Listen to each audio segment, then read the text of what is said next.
Anyway, so last time you guys started your journey with Leon and Lorenzo, you guys left Necroy, but only after eating breakfast at the pub. Danny introduced his new friend, Squishy. Squishy, the octopus bottlehead creature. Um, you guys met Wibbly and Wobbly, the two giant weasels that are pulling your cart. You guys loaded up, head out of town. You passed by the farm where you had helped clear out the rat problem earlier. You just kind of waved, and you Those rat continued on. bastards. Those rat bastards. Let's see. Yep. So on the first day on the road, the first troubles began as you encountered two large purple fungi that nearly killed. Or three. I'm sorry. Three. You're right. It was three. Yep. I read three. I see three, and I read two instead for some reason. So that's my life, I guess. Yes. So Cyra, you got down all the way to dying three, and you were saved just in time by some healing potions between the dwarves and Danny, and yeah, it was a rough time for most of you there. Let's see. Yeah, Danny did a lot of fire damage. That seems to be Danny's thing, and you guys were thankful for that. You guys ended up resting throughout the first night, though. Tor went on his watch. He met Phyllis, a Nosoi, a psychopomp, that warned him about something called the Hall of the Moon. That's all that his job was, and he was very proud to be doing his job. But yeah, that's all he could get out of him, really. It started raining on that second day. Danny started to his attempt to replicate the venom from those fungi. Um, on the third day, a procession of beautiful horses, an elven man on a unicorn. Um, yeah, Azalea knew what was going on, but the rest of you were just totally engrossed, except for Danny, of course, who was too busy. And Danny is well understands that unicorns are just a myth. They're a figment of people's imagination. They're not real. So, that's not a real thing. You guys ended up watching this large armed retinue of knights pass you, and you continued heading northwest towards Lupadure, and you had managed to just hit the edge of the Wolf's Wood on the fourth day. And yeah, you guys have only just entered into the forest, and these towering conifers kind of reaching into the gloomy skies above you. And yeah, you guys, out of nowhere, a large, bright green creature, accompanied by two smaller ones, leap from the trees at you. I need all of you guys to roll initiative, please. Roll an issue. Roll an issue. I have many issues, but roll for one specifically. Ooh, Uh, 24. all right. I am not as prepared as I thought I would be. Shame. Me either. Shame. Is it perception? So yeah, it's a perception. 25. Nice. You just typed one on me, didn't you? I rolled a 19. It's the only way I was getting that high. Well, technically, Wow. it's higher. I But rolled a 17. actually, I guess First dice roll with the new dice. Oh. Okay. it's a good feel. Cool. Yep. Cool. All right, let me start writing down the initiatives. Who got higher than 20? Okay. Siri, you got higher, right? What'd you get? Yes. 25. Okay. Cool. 25 is big. 25 Forgot 24. 24 to Tor. Okay, who got lower than a 20? Everybody else, I suppose. So what did you go ahead and get between Danny and Azalea? I got a 7. 11. Ah, Really? I rolled a fucking 3. Wait, so did I. How did you? I rolled a 3. Am I doing my? I've only got 4 perception. I guess that's yeah. Yeah. she's just It's got gonna be a. exactly. 7. 8. Yeah, Okay. it's a class skill for her, and quite possibly one of her highest. That I don't know. I don't know one of her. Okay. I expect a lot more from a rogue than an alchemist. Ha. I'm busy with the potion anyway. Reverse engineering. Yeah. You have many other gifts. You are too busy doing other important things. Allegedly important things. Important to Allegedly. you things. Yeah. I'm an expert in perception, so that helps me. Okay. I might be. Let me go around and fiddle faddle with the camera a little bit. But these creatures came upon you unannounced and unseen. So you guys, they have a surprise round, and the large creature is at the top of the round, with also a 25, but with a higher perception. So it kind of beat you out there, which kind of sucks. Here we go. Right about there. There we go. And then Big. let me also roll for Leon and Lorenzo, because they need to go as well. Here. Oops! Oh no, I knocked him down. Oh no, the world is ending. Everything's falling apart. Oh no, everything is awful. This is fine. I don't know why they want to I got stay. this little teeny tiny me. There we go. Let's see. Yeah, that was. Leon got. Oh, okay.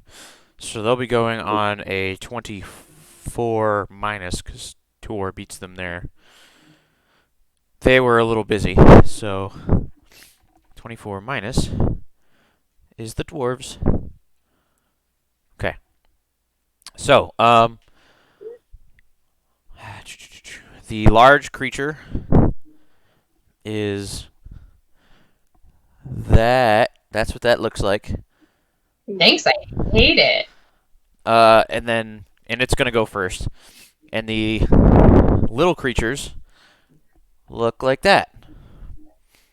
They look a little more stabbable. The first one looked kind of like squishy. I say little, but they're still probably like 100 pounds. So in comparison, they're little. So they're represented by these two skeletons, and then the large one is this creature here. Large one. Yep. Weird how that works. Okay. It's gonna move, and it's gonna do some things. Okay. 5, 10, 30, 5. Okay. Cool. So, Wibbly and Wobbly are not combat trained, and they're not going to do anything here, but this creature is actually going to attack Leon first, because Leon happens to be the closest to him. So Leon's here, and he is going to actually miss. Okay, cool. That's the creature's turn. The little creatures are going to come in. 5, 10, 25, 30. 5, 10, 15, 20, 25, 30. 10, 15, 20. Okay. One of them's going to go up and attack Lorenzo and get a natural 20. That's a good start. Jeez. That's unfortunate. Yikes. Okay. Well, you go from one extreme to the other. Yeah. Miss. Hit too good, At least the big one missed. All right. Yeah. Lorenzo takes 9 points of damage. That's a big oof. And he needs to make a fortitude save. Are these poisoned again? I'm so sick of poison. I'm gonna do the poisoning next time. Lorenzo manages to make his save. And the other one, as a matter of fact, is behind and up next to Azalea.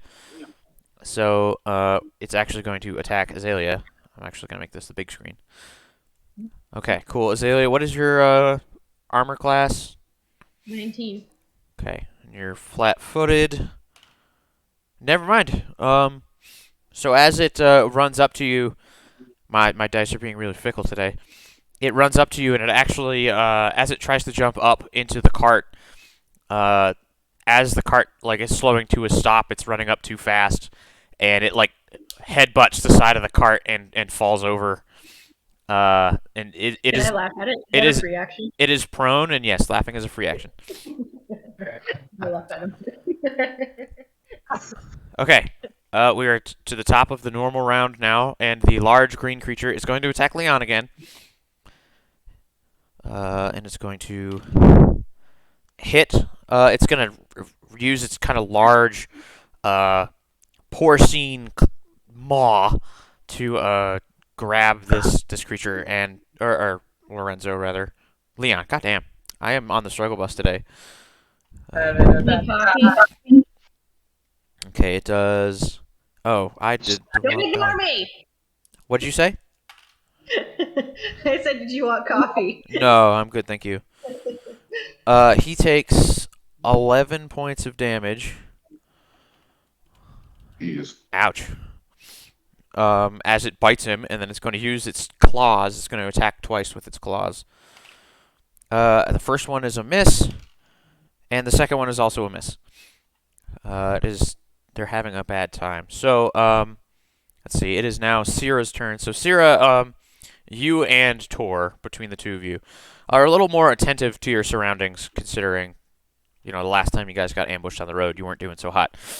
And, you realize that this creature, it looks a little beat up already. There's, like, dried blood. There's a few, it looks like burn marks maybe on it. And looking at the other two smaller creatures, you can also see that they've been beaten up already. It looks like there's fresh wounds on them.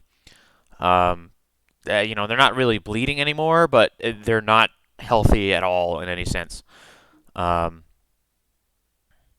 Yeah, so these creatures are not doing so hot. But Cyra, it is your turn. So I'm going to cast Inspire Courage. So everyone gets a +1 to attack rolls, damage rolls, and saves against fear effect. Sweet. And I don't have any other one-action things. Wait, Yeah. what did we get again? Was it the inspired again? Inspire Courage. Yeah. I have to. So that's your whole turn there, Cyra? Actually, can I roll a check to see what kind of things these are? You can take an action to do that. Yeah, I have one action left. Go ahead and do a. Let me get the. There's actual rules for like which lore I should use for what. I want to make sure I have that correct. Yeah. Yeah, which recall knowledge? Yeah, it's a recall knowledge, but Lore. let's see. To creature identification. Here we go. That's not helpful to me. So I guess that would then be. I'll put it there. You can do an Arcana or Nature check there. Sweet. I'll do an Arcana check. Okay.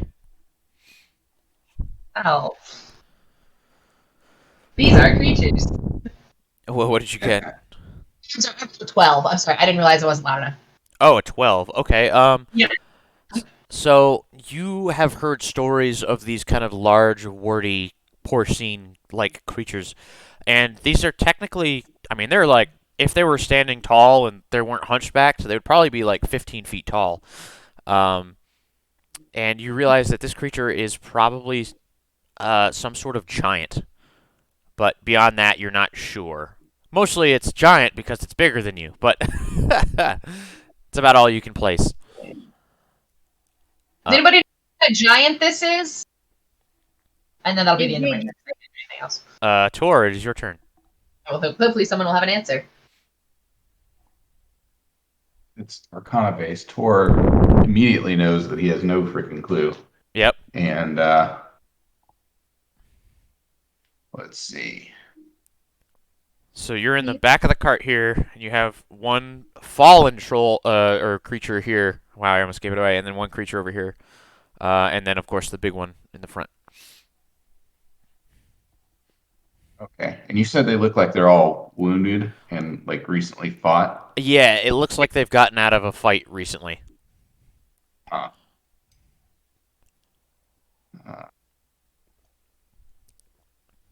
well, as much as yeah. Okay. So I guess I'll hop out of the cart next to the one that's fallen. Okay. God damn. I put a bunch of books on this map to flatten it, and for some reason it refuses to be flattened. So, whatever. It's one of those days, huh? Yep. Do you want to be within Jeez. 5 feet or 10 feet of the creature? Uh, yeah, I have my bow shard, so 10 feet's fine. Okay. Yeah, you've moved a whole 5 feet. No, yeah. Just wanted to hop out of the cart. Yep. Um, and then I will just go ahead and rage. Okay. And I forget. Was that 2 actions? Sneak to rage. That's 1. Sweet. And then I'll just swipe at the one on the ground. Okay. Go ahead and roll an attack action, or a strike action. Excuse me. 17. 17. Yep, that's a hit. Go ahead and roll damage. Sweet. Which one of these is a D8? Yeah.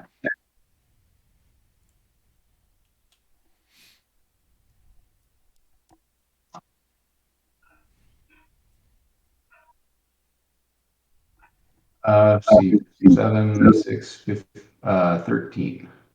13 damage. All right. Yeah, so you strike this creature and your blade sinks into its gross, warty flesh, and you bring your blade away from it, and yeah, it's kind of just snarling and it's on its back, and it's trying to get at you, but it's gonna take a minute to get up. Did it feel like it was cutting through flesh or just kind of like into some kind of goo? No, it's like really thick skin is what it seems like. Okay. Okay, so that's the end of your turn there. Let's see. Lorenzo is going to cast Magic Missile because he is upset. Weird. He's upset. Damn you! And he does 4 points of damage to the large creature. Okay, and then he's gonna make an Arcana check, and wow, he rolled a 2. He did not do so hot. He's like, yeah, Really distracted. it's a giant. I don't know what kind though. And let's see. So Lorenzo cast that. Leon is going to cast. He's going to cast haste on seeing how much the alchemist was doing things last time. He's going to cast haste on Danny. Say, okay, you can do it. Go. You got all the fire bombs, right? Come on, you can take more things for you to burn. And he's going to also make. Okay, he got an after 20.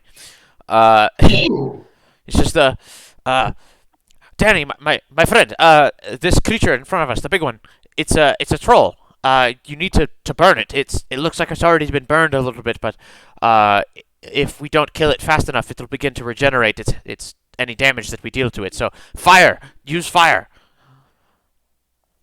Burn! And I'm gonna, is it my turn yet? It is not. It's actually the little creature's turn. Okay, yeah. And they're going to. Actually, this one's going to take an action to get up. And then it's going to. Let's see. Move to. This one's going to move up. And this one is actually seeing that hearing that its buddy got stabbed. It's going to move up to Tor here. And that first one is going to attack. And so, Tor, this one, it gets up. You've stabbed it already. It's not having a great time. And it lunges at you. And, something, it must have bonked its head real fucking hard. Because it just, lunges at you, completely misses, goes through, your square, and then lands again on its side as it rolls yet another natural 1. The other creature is going to attack twice. What is your armor class? 18. Okay. It's got you with a 24. Jeez. It's going to do How much damage is it going to do? Ouch. It's going to do 16 points of damage. Fuck. Yeah, that's a rough one. Ooh. Now I want to make sure I don't remember what this ability does because of course I don't. But I need you to make a fortitude save, my good sir.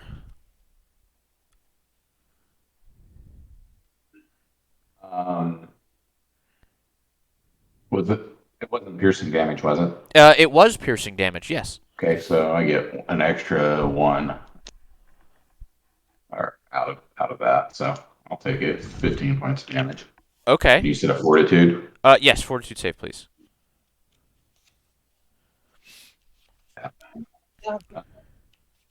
23. 23. Okay, cool. And then I'm sorry, there's just one other thing that I'm trying. Where the hell is it? Ah, there we go. Okay, cool. So, this creature, as it kind of pounces and bites you, and you feel its teeth kind of sink into you, and you feel its kind of really nasty spittle try to get into your veins. This thing is so heavy that it actually knocks you prone. Oh, shit. And it's going to attack you for its third action. And it's going to miss. So, but you are now prone, Tor. It's kind of a bit of a melee in the background here. As Azalea, it is your turn. You are here Okay, at the back of the cart. Okay. Can I? Okay. Can I jump down and tumble behind? Yeah, you can do that. Okay, we're gonna try tumbling behind. Okay. What was the check you needed to roll for that one again? Was it athletics? Let If me it's see. allowed- Tumble through. Acrobatics, probably. Attempt an acrobatics That's what I meant. check. Yep. Acrobatics against the enemy's reflex DC. Okay. Then go ahead. Acrobatics. Okay.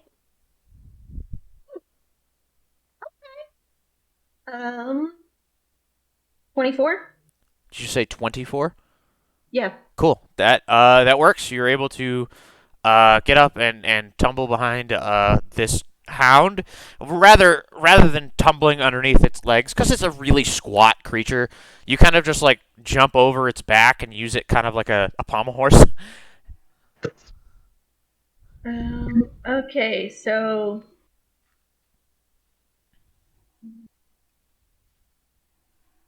okay, move through the enemy space, shooting the squares.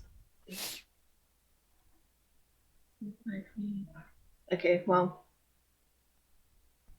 Okay. Anyway, it's fine. So I've tumbled through. Yep. He's now technically tumbling through. Technically makes him flat-footed. Okay. Cool. Flat-footed against my next attack. Okay. Go ahead. And I'm going to attack him with my rapier. Okay. Natural 20. Wow. Oh, Okay. yeah. Very nice. Go ahead and do damage. Okay, so I'm using my rapier. So because what happens with? All right. So technically, I get a sneak attack because sneak attack only if you strike a creature that has the flat-footed condition with an agile or finesse weapon, you deal an extra 1d6 precision damage. So Okay. I get a precision damage. Yep. And because did I crit or no? You did. Yep. Hell yeah. So because hold on, let me see. So because I crit, I also get deadly. Okay. Hell yeah. That's an I think actual. it's extra what I D8. double the regular dice anyway. No, yeah. Yeah. Okay, so it's 2d6, an extra d6 of precision damage, and a d8. Yeah, you're about to destroy this thing. That's fucking cool. Go ahead. Yeah. That's what's cool about a rogue. Well, that was cocked. 4, 5, so 9, 13, and the d8. That's a 10. There's the 8. Well, 3. So 16. 16 total.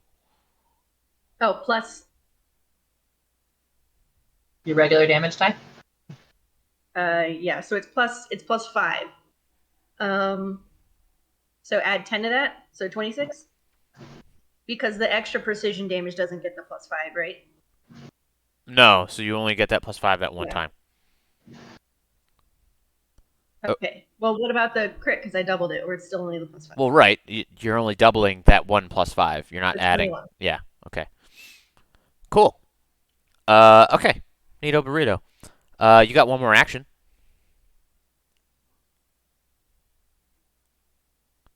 I'll attack again. Go ahead. He's not flat-footed this time. Well, I rolled a 6, so probably not. Probably Second not. attack is -5, right? Yeah. All right, so 10. Yeah. No, it's a big old swing and a miss. You know, you. I got one good hit. We're fine. So, Tor, you're kind of on your back with this creature on top of you, and you just watch as Azalea leaps out of the cart, puts one hand on the back of its head, and stabs her rapier down into its neck as she kind of finishes this, like, somersault over this creature. And then, as it's writhing around, she kind of takes another swing at it and misses, but she's seemingly at least alleviated some of that pressure on you. And Danny, now you are in the cart. It is your turn. All right. Right here. Can I throw at the big one out front? You may. Yep. Let's see, 5, 10. Yeah, it's definitely within range. Yep. So I'm gonna throw a firebomb. Okay, go ahead. Hasted, +1 to attack, +1 to damage. Yep. Hasted gives me an extra action. Does it increase my rolls? No. Let's see then. It's 18. 18 is a miss. So it gets the splash damage. Okay, that splash will be. We had this conversation last time. If that gets a +1 or not. I think it's two splash damage. Okay. Cool. So you do 2 splash fire damage to the troll, and even though you miss, you watch as this creature like straight up bursts into flames. Like you miss, you get a little bit of fire on it, and it looks like its skin might actually be oily as the flames just like burst up its side, and it kind of roars out, and it's not happy, but it sees you, so you have 3 more actions. I'm gonna turn around and throw a alchemist fire. Oh, it's gonna be risky, but the one next to Tor. Okay. Okay, so there's wait. Can you point at Tor? Tor is down here. Okay. He's figure it prone. out. There's a troll hound that's prone, and then there's this other one that's up. And you would have to move to the back of the cart because it's got it's a covered cart. So Oh, okay. Yeah, I'll move to the back of the cart. okay, now you can And see then them. I'm gonna throw at the hound that is not the one that Azalea stabbed. Okay, cool. Go ahead.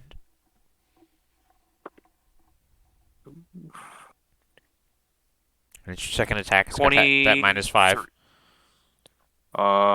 Hasted though. Yeah, Oh, okay. So 18. it's still a hit. Go ahead and do damage. Yeah.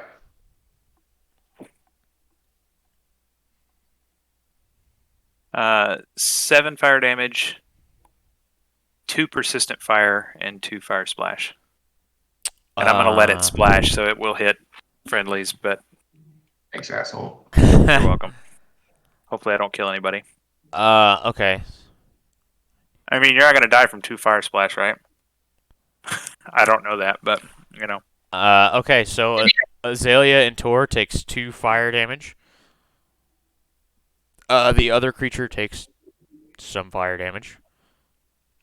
And yeah, you watch this other creature as this alchemist fire explodes and sends its flames everywhere. And yeah, Tor, you just kind of like try to roll over and block your face, and Azalea, you get some on your coat, but the creature that's standing next to Azalea that had a blade in its neck.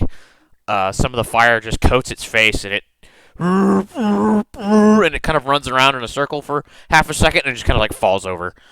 And it Are you telling me I was like 2 points away from killing it? it is dead. And then this one that is laying down, honestly, Danny, you expected a little bit of a show, but like you didn't just like lob it, you like hucked it and you hit it in the head with this glass vial, and like you're pretty sure you caved in its skull as it just like just doesn't even make a sound, but it is engulfed in flames. It's not moving anymore. It's not breathing.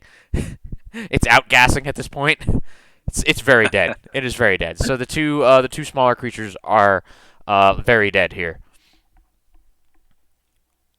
Awesome. I think I still have an action. You have a move action or a strike action. So I'm gonna move down from the wagon.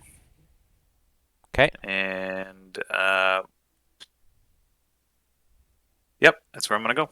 Okay. Back to the top of the round.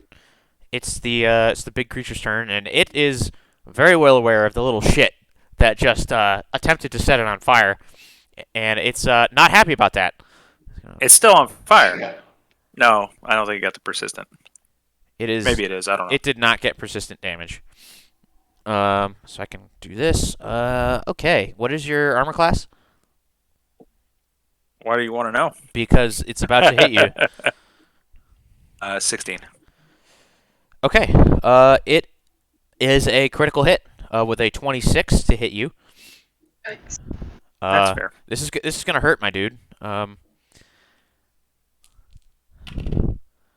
Luckily, it didn't maximize the damage. So, Danny, this thing, you threw a firebomb at it, you killed its friends, and it knows that. It's not exactly stupid as far as you can tell, and it runs up kind of on all fours, like it almost looks like a boar, and then it raises up and it lunges forward and it grabs you in its jaws and it just crushes, and you take 22 points of piercing damage. Oh. Ouch. I'm not dead. And while it has you in its jaws, it's going I'm dead. it's going to use its claws to rake at you. Maybe And now. let's see. What's your armor class? 16. 16 is a hit. Oh. Bleh. Bleh. So it's going to roll its damage. How much health are you at? 2. Okay.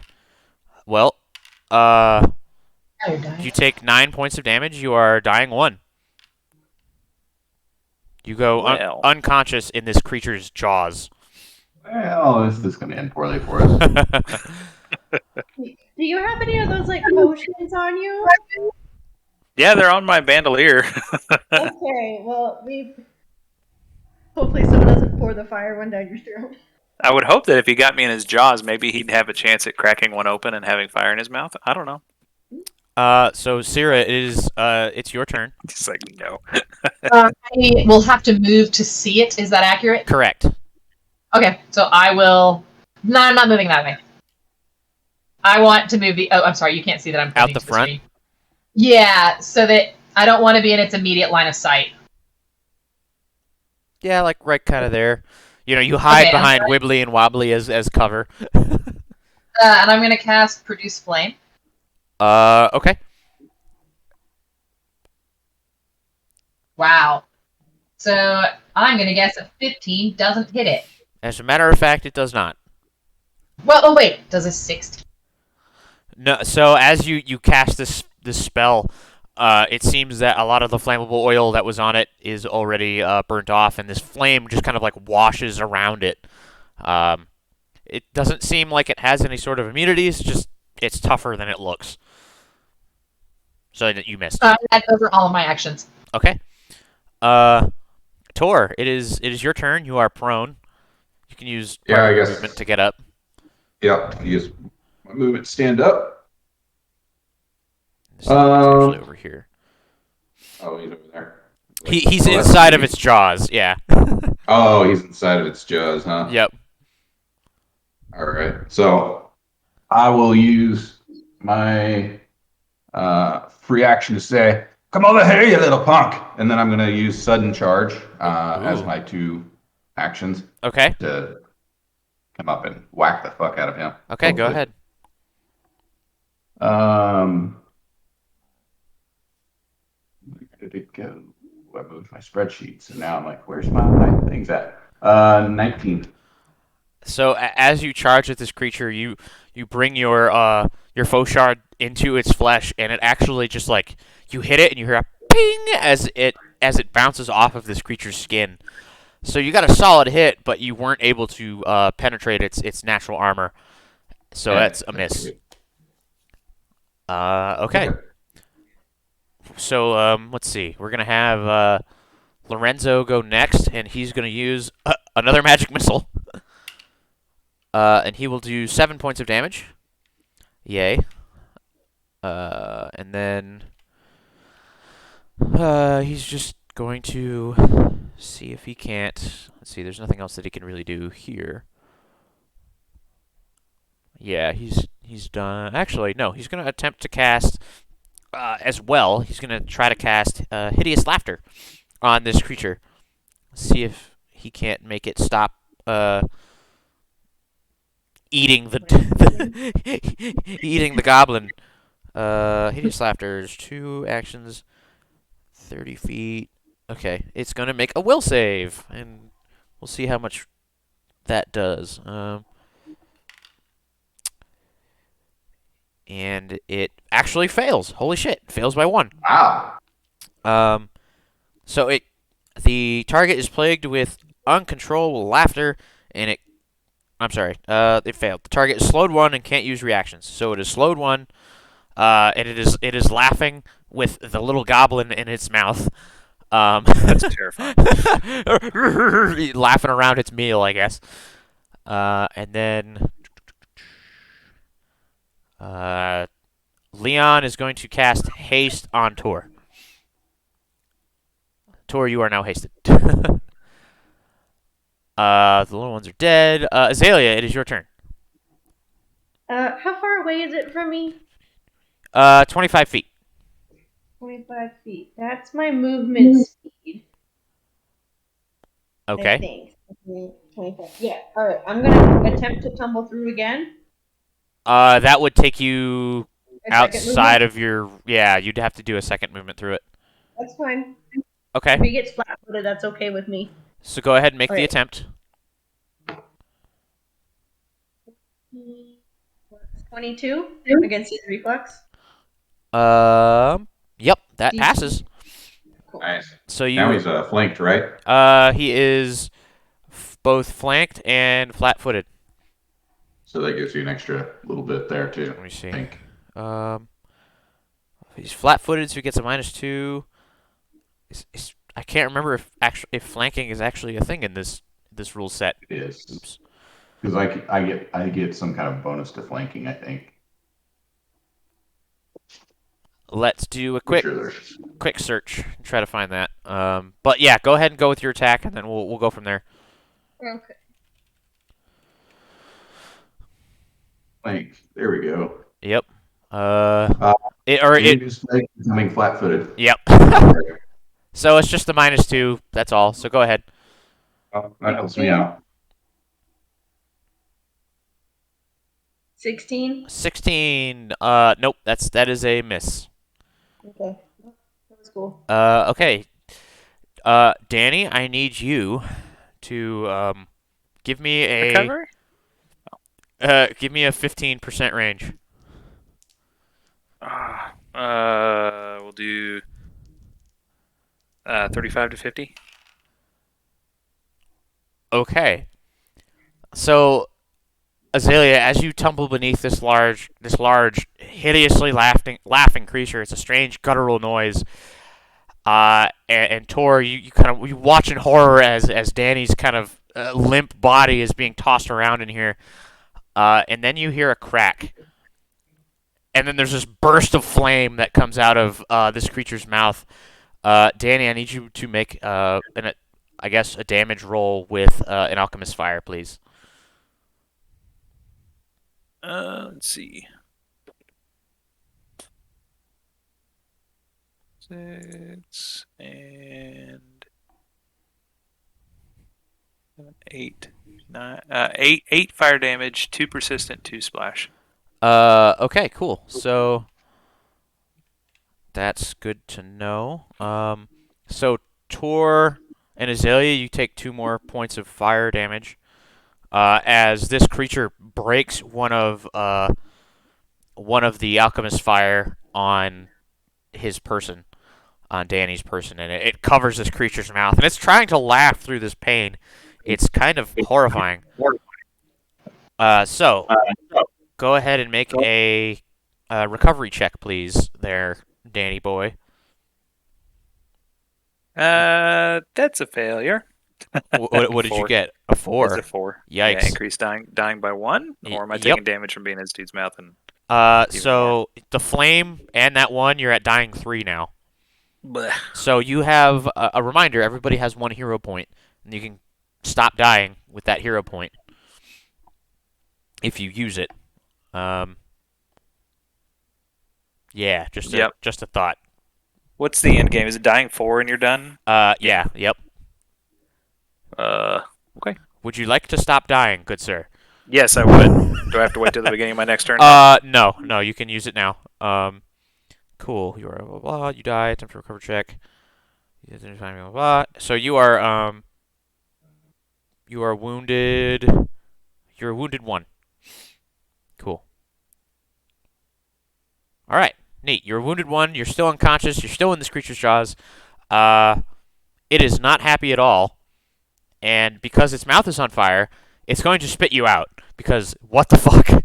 It's not happy. We're not fucking happy. It it had a really, really, really spicy little jalapeno that it wasn't expecting to eat. And it spits you out.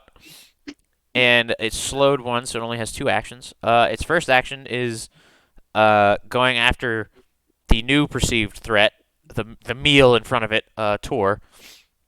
It's going to attack you with where I die. With its jaws. Yeah, I'm gonna say that's. I'm pretty sure a 28 is a critical hit on you. Yeah, that's 10 over. Okay. Because my AC is 18. Okay. Yep. This is where I die. All right. Oof. Okay. Plus 5, 17. You take 34 points of damage, my good sir. Wow. Well, 34 points is more than my normal health. So. Okay, so it's more than your normal. Now we gotta look at the rules for that. Let's see, because that's a lot. That's a lot there. Yeah, my normal health is 32. Let me make sure I did the math right. 12 plus. Yeah. Okay. Plus 5. That's why. Okay. Nope, I rolled the wrong attack for it. So let me redo that damage. I'm sure when you add in the 2 claw attacks. Yeah. Well, I mean, yeah, at that point, but it's all at once. So. Okay, so you take 20 points of damage instead. Sorry, I rolled the wrong attack. Okay, I'm still dying. So you're dying 1. Yeah. And it's going to attack you again and put you at dying 2. And now its turn's over. Okay. Sorry, Cyra, it is your turn. Jesus. Yeah, fun. not fun being the healer, is it? DPK. Stressful. What you doing, Cyra? The fire damage did from its little mouth. Sorry, from the alchemist fire at 8. Uh-huh. Did it look like it did disproportionate damage, or most specifically, do I suspect that fire damage will have an additional impact? Yes, that is what it appears to be. Still believe that that's true? Okay. Yes. There's still evidence to that? Yes. Okay. I'm going to try to burn it again. Hope that I roll better. Okay. Go ahead. Oh, okay, cool. 25? That 26. I'm actually at dying 3 because that was a critical. Yep, good point. You are at dying 3. That troll is hit. Go ahead and do damage.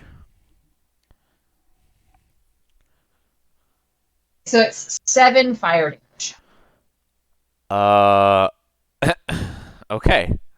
Cool. Damn it, it needed 8, didn't it? Cool. Sweet. Tor is dying. Tor, would you like to attempt a recovery or just go with the hero point?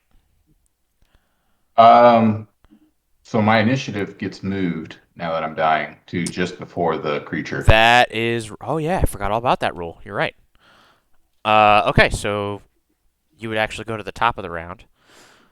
And Danny would actually be there as well, but I mean, being at the bottom of the round, I guess it doesn't really matter. Okay, never mind. It's the dwarves' turn. He's out of magic missiles. He is going to actually hop down out of the cart. And he knows it's slowed. He's going to go to you, Tor. He's going to take this is Lorenzo. He's going to take one action to take out a healing potion. He's going to take another action to shove it down your throat. He says, "Stay with me, Tor. Come on." Oh God, it's not a very good batch of potion as you get 5 points of health back. Oh, But you're no longer dying, so that's good. You are wounded Yeah. 1. And you are conscious, but you are still prone. And then let's see, what is Leon?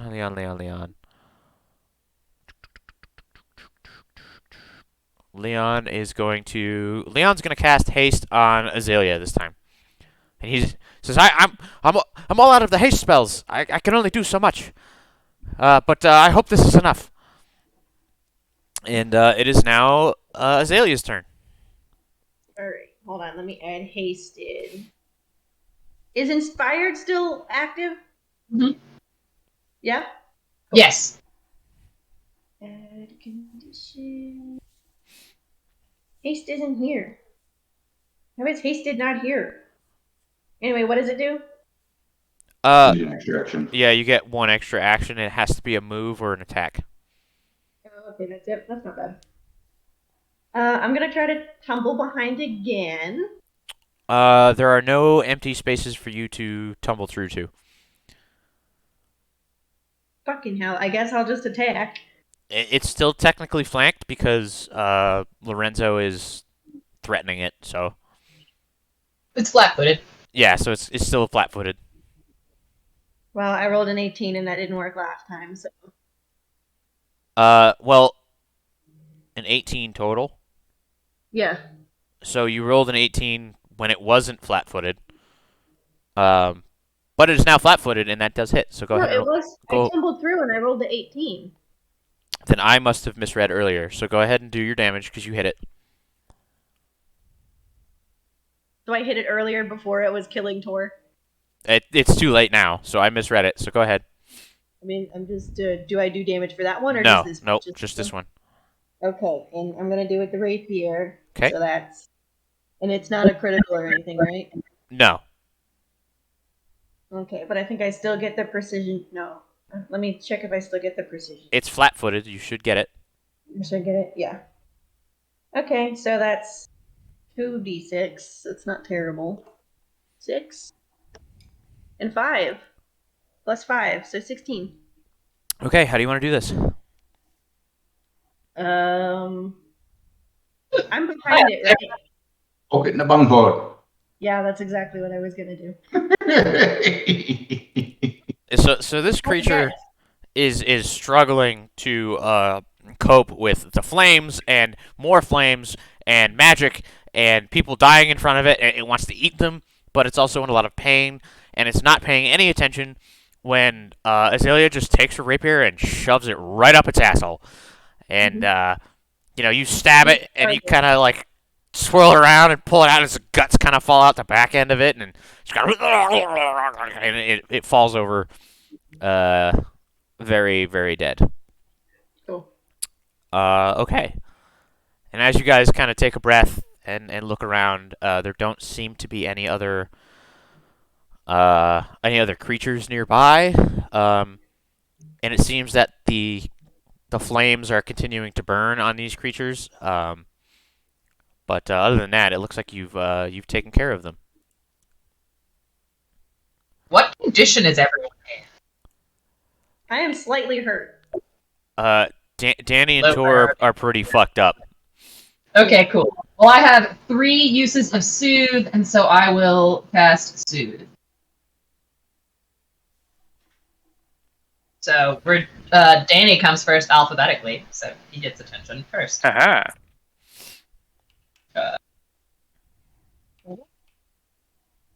Why? Why can I not remember this one thing? That would be too easy. Ouch. Cool. So you get 12 health back, Danny, Yay. and then 4. We're gonna hope I roll this one. Wow. 4 gets 6 health. Yikes. Ooh. Fine. Someone's playing favorites, I see. Yeah. Yeah. Roll an 8. Roll to 2.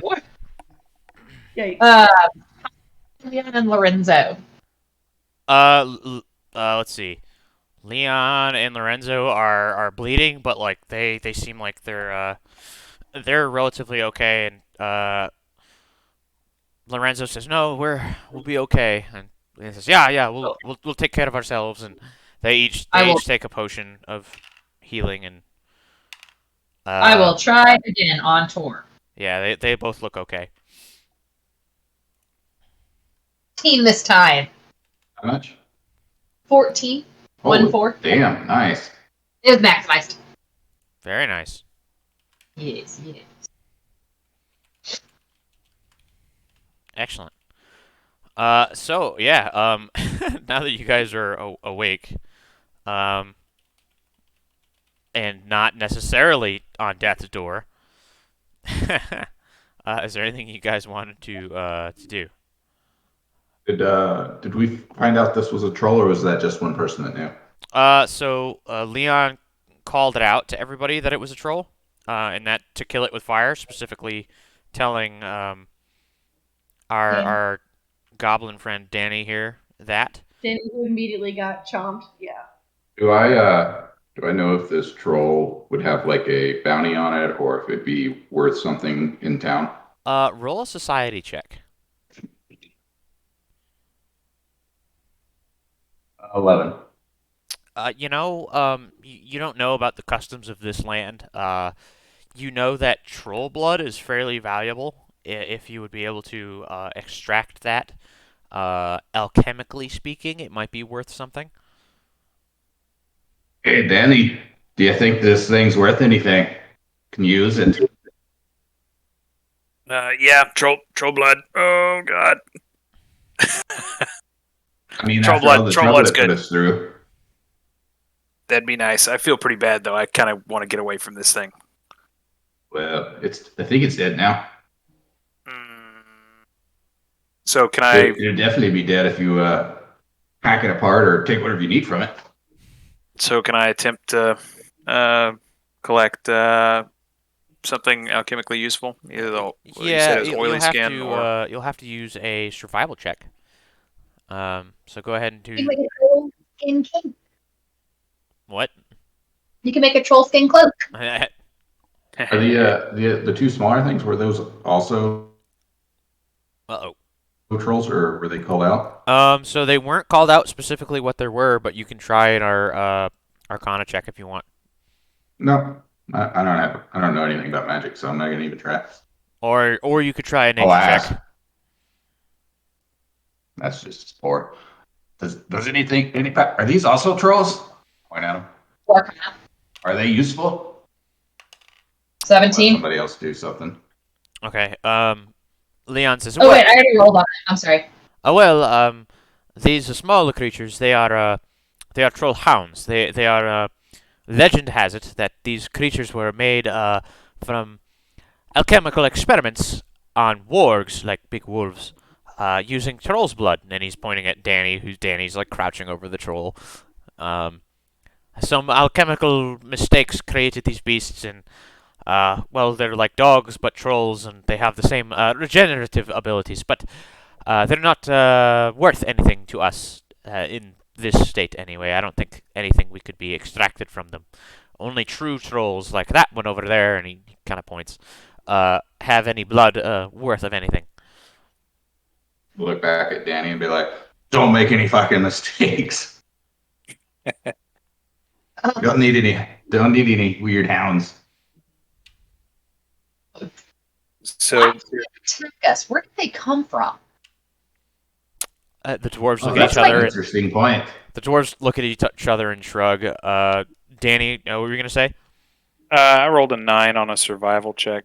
Yeah. So like you cut into this thing and like there's not much left of it, and it seems like as you cut into it, you weren't terribly careful. You're a little shaky, and this thing's still on fire a little bit, and it's like its blood comes out and immediately like ignites, and the body just like does a soft kind of thump, and it kind of comes off the ground for a second as like the whole thing ignites on the inside for half a second, and like it's a kind of a jet of flame out like the eyeballs and out the mouth and out the ass, and it's just it just kind of like deflates. So you don't get anything useful out of it. That's nice. That's nice. Nope, not worth anything. God darn. That was worth the thought. Did it look like they were lying in? And this is a not Sierra quest. Well, this is sorry. Did it look like they were lying in wait for us, or they stumbled upon us? You can make. Based on our perception checks. You could do a survival check or a knowledge nature check to kind of check the area and just kind of just what you know of these creatures' tactics. Yeah, it's going to be kind of a struggle there.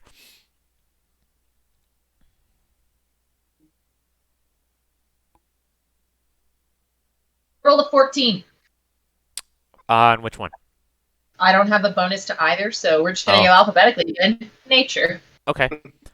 So you know that trolls they're not very smart. Just from once it was pointed out to you that it was a troll. I mean, you never encountered one before.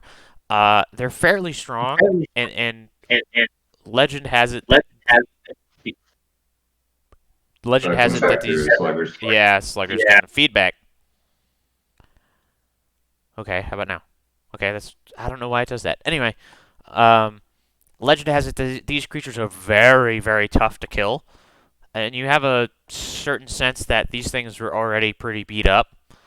So I mean, you would guess that these things probably just ran into you, and were either trying to get through you or were trying to get a quick meal on the move. It doesn't necessarily look like that they were like trying to ambush you specifically. I think we're the first party they face today. I'm worried about what we might find as we continue up the road. Yeah. Strange. They seemed kind of beat up when we started fighting them. Yes.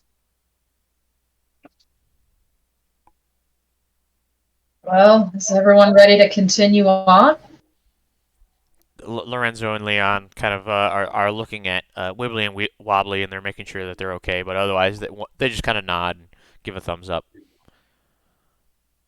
There's nothing else in the area.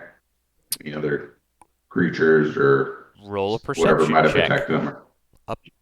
Up to you, Tor. Let's see what we can find. 18. Looking around, yeah. So they came out of like the northwest, right, out of the woods.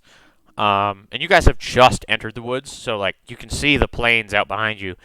But out in that direction, you don't see anything other than like they made a terrible racket. Coming out of the woods, at least near the road. But yeah, there's nothing nearby. It's very, very quiet here. I'm gonna chug a elixir of life real quick while I'm getting back in the wagon and going. Good idea. Yeah, I don't see anything. I guess I'm good to continue. And I'm pretty tired. Oh, Thor's gonna climb up in the back and kind of lay down, kind of rest. He's not gonna sleep or anything. He's just tired. Yeah. How much health did you get back there, Danny? I got back 6. I'm at 18 out of 24. I think to get rid of wounded, you got to be fully healed and 10 minutes of rest. Yep. That is correct. Okay.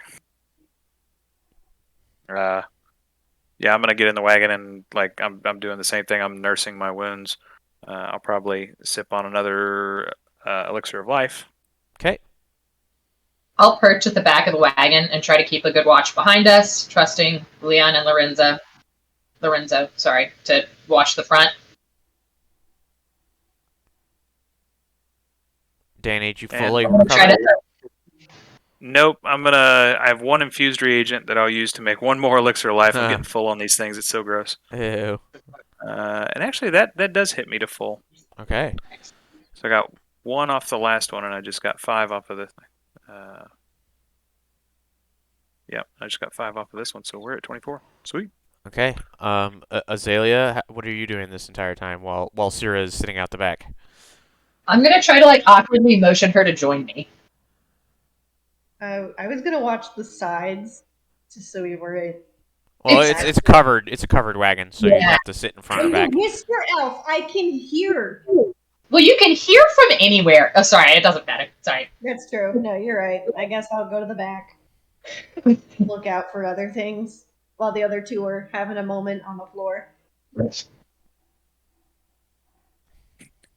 We are. Danny's little spoon. Sorry. That's okay. Okay. Yeah. Watch.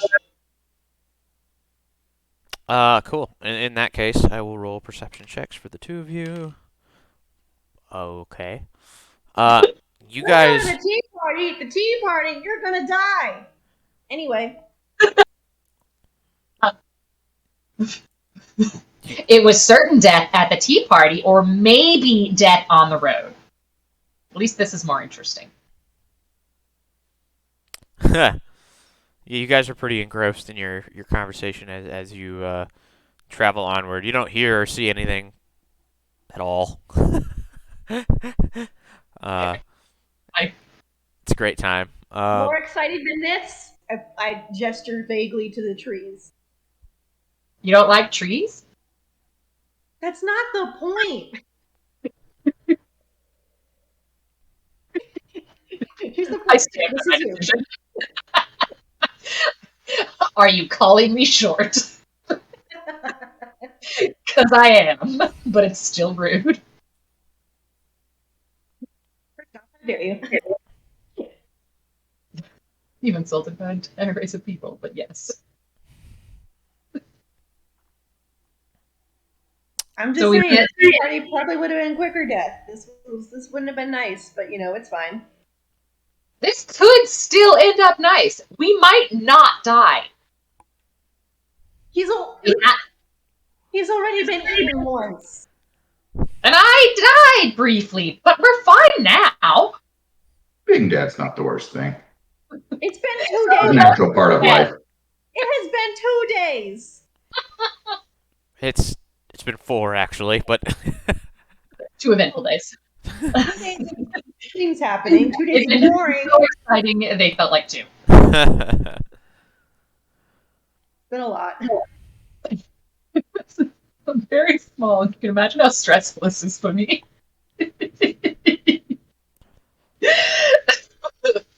But all this to say, we see absolutely nothing. Oh, absolutely. Oh, it's dark here, and it's a very strange place as you guys travel through here. These tall conifers and a very dense underbrush kind of close in around you guys as you travel. And the road is quiet, and the darkness here, even darker than like a normal night as you continue in, is just oppressive. The world is alive around you, and you can hear the sounds of like far-off creatures breaking branches and rustling leaves and passing like through the sky above you. You can hear the whisper of wings every once in a while. And for some of you, it's your first true forest that you've ever been into, and it's kind of terrifying. It's deep and it's dark and it's foreboding. So while you're traveling, you kind of have a sense that this whole thing happened around noontime ish. You have some hours to go before nighttime, and you know you have at least a day before you get to Lupadure, the town that you're going to. Is there anything you guys want to do while you're traveling? Anything you want to talk about? Anything you want to attempt to craft? You need to either get closer to the mic or speak louder. I'm gonna hide in the roof. You're gonna hide. What? Yeah, if In something comes like from up underneath us, I'll be fine. I'll just keep watch on the roof. There is no roof. It's a covered. It's like it's it's canvas. canvas. Yeah, you'll Okay, fall through it. That's so funny. You're too heavy. I'm only. How much do I have to weigh? Yeah, no. So that's not We have happening. a weight here. Anyway, You are both the least heavy and the heaviest thing on the entire planet. You have no weight. Schrodinger's Azalea. You do not belong to the material plane. You are an aberration. And That was true before. an angel appears and smites you and you die. Okay, cool. She rerolls a character that is exactly like her old character, and we don't notice the difference. Yeah. Danny, do you want to keep studying your fungus poison, or are you too engrossed in your day? I'm feeling better. I think I would like to continue studying my fungus poison. Okay. Tours or anything you want to do other than lay down and stare at the ceiling? Nope. That's the big bad. I'm not catatonic, but I'm pretty close. I'm just exactly like you said. Just Okay. And then Azalea, is there anything you're doing during this time other than attempting to keep watch? no, just trying to, keep low, but keep a good, I'm gonna be like this the whole time. Looking around. It has been a rather alarming journey so far. Once again, tea party. Probably would have been better. Just saying. Oh, sure. Even if we died, at least it would have been quicker. This shit sucks. I didn't even want to be here. You're welcome to leave. there's the road. And I point towards the map. I thought you were too dead. I ignore And Leon will call from the front. Not dead enough to not make snarky comments. It got better. Dead. He doesn't want to go in the cart. I didn't Sorry. want to go in the cart. I wanted to go to the tea party. Okay, we didn't physically stop you. Uh, I'm just saying. Cyra, is there anything you want to be doing on this journey here?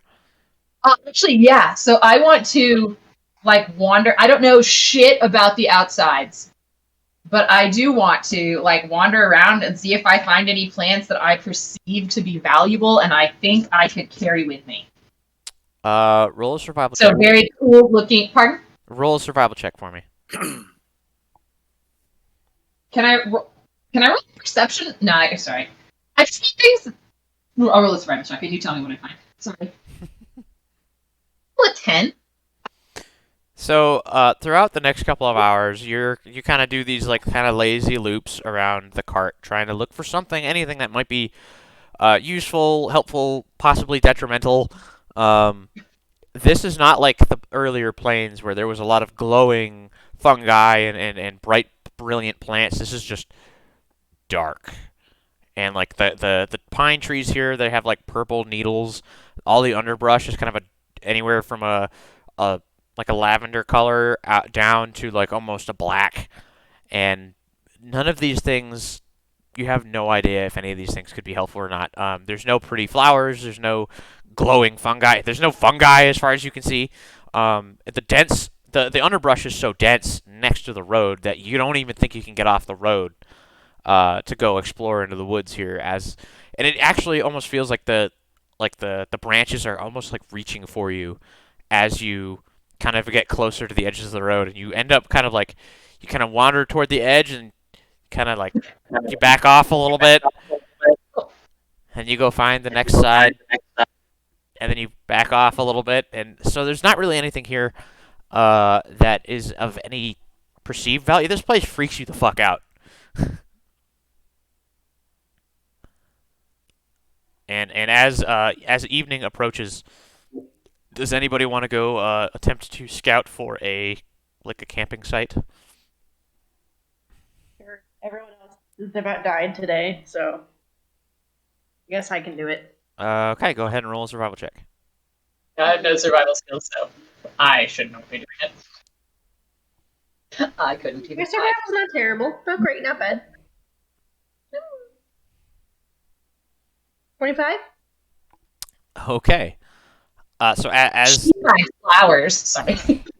as the evening draws near, and you kind of head out pretty far ahead of the cart, within visual range, but not so far ahead. But you end up finding just on the side of the road a break in the underbrush, and it looks like a small stone structure beside the road, and worn stones reveal what used to be the foundation of like an old homestead or something. It's like a 20 by 30 foot just old foundation. There's no building remaining, but it's a big rectangle of rocks, and it's kind of filled with leaves and other forest detritus.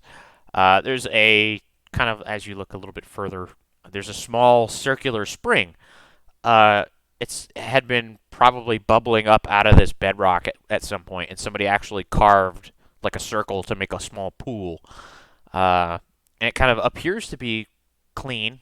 It's probably very cold, and it kind of flows out to the northwest, just into the forest, and you quickly lose sight of it. There's enough space to pull the wagon off the road, and the trees offer a pretty ample shelter. Should it, rain again, like it had been raining the other day. So yeah, that's kind of what you find.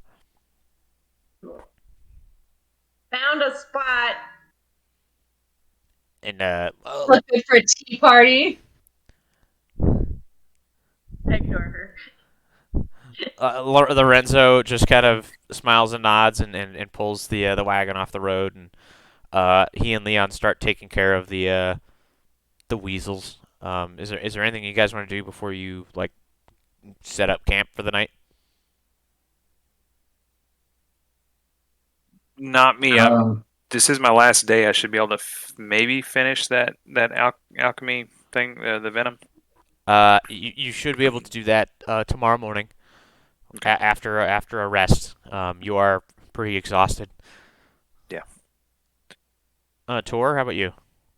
Are there any berries or anything like that around to gather? You can roll a survival check if you want.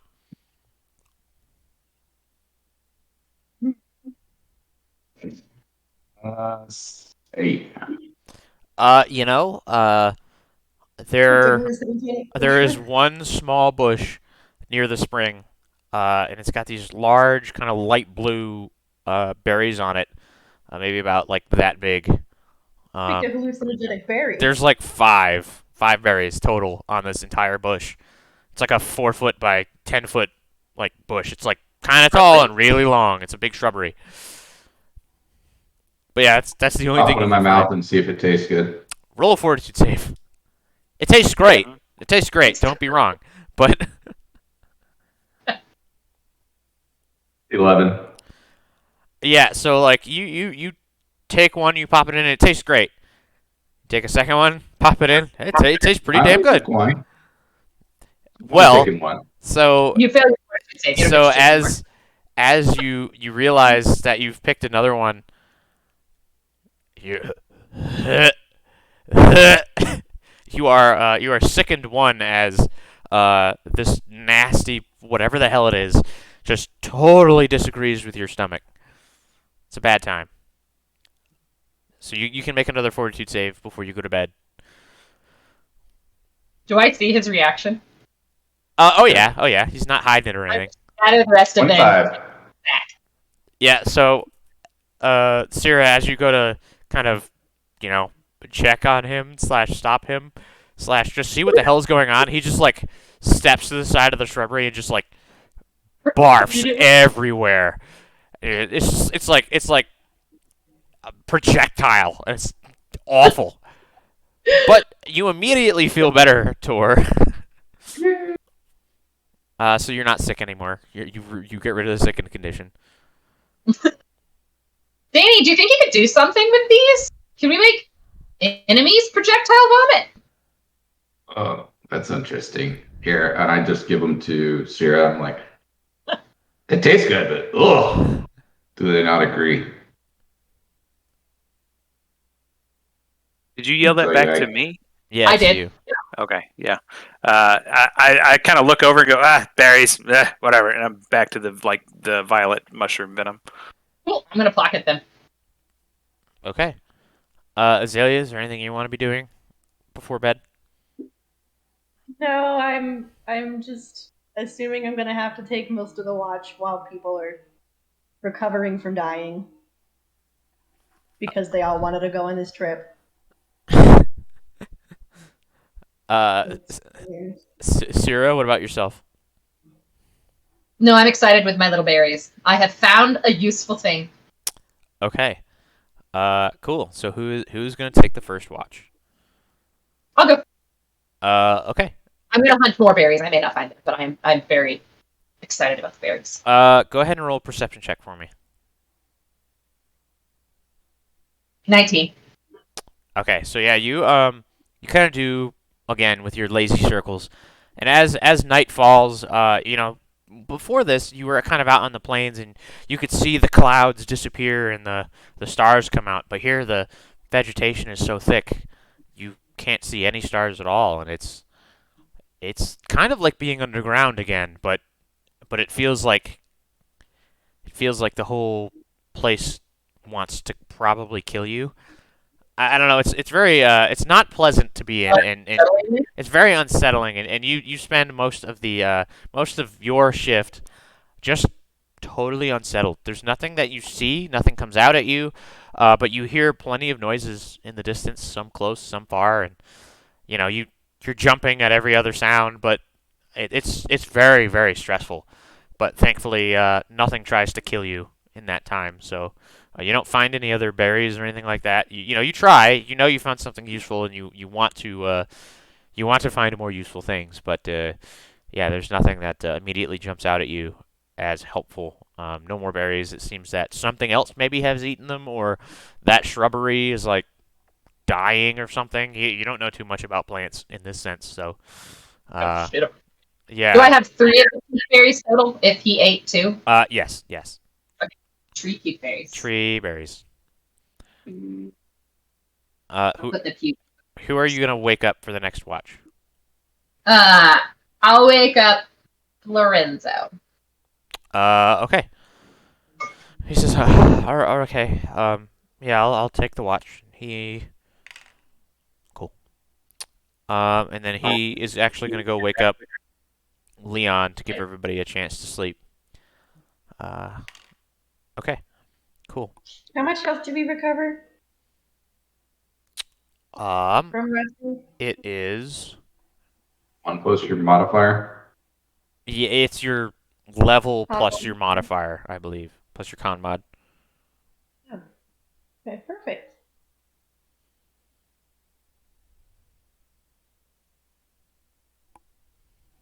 Okay. Back up to full health, guys.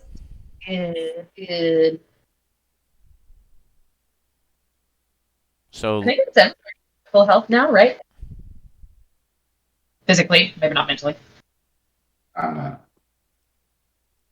Tour is not.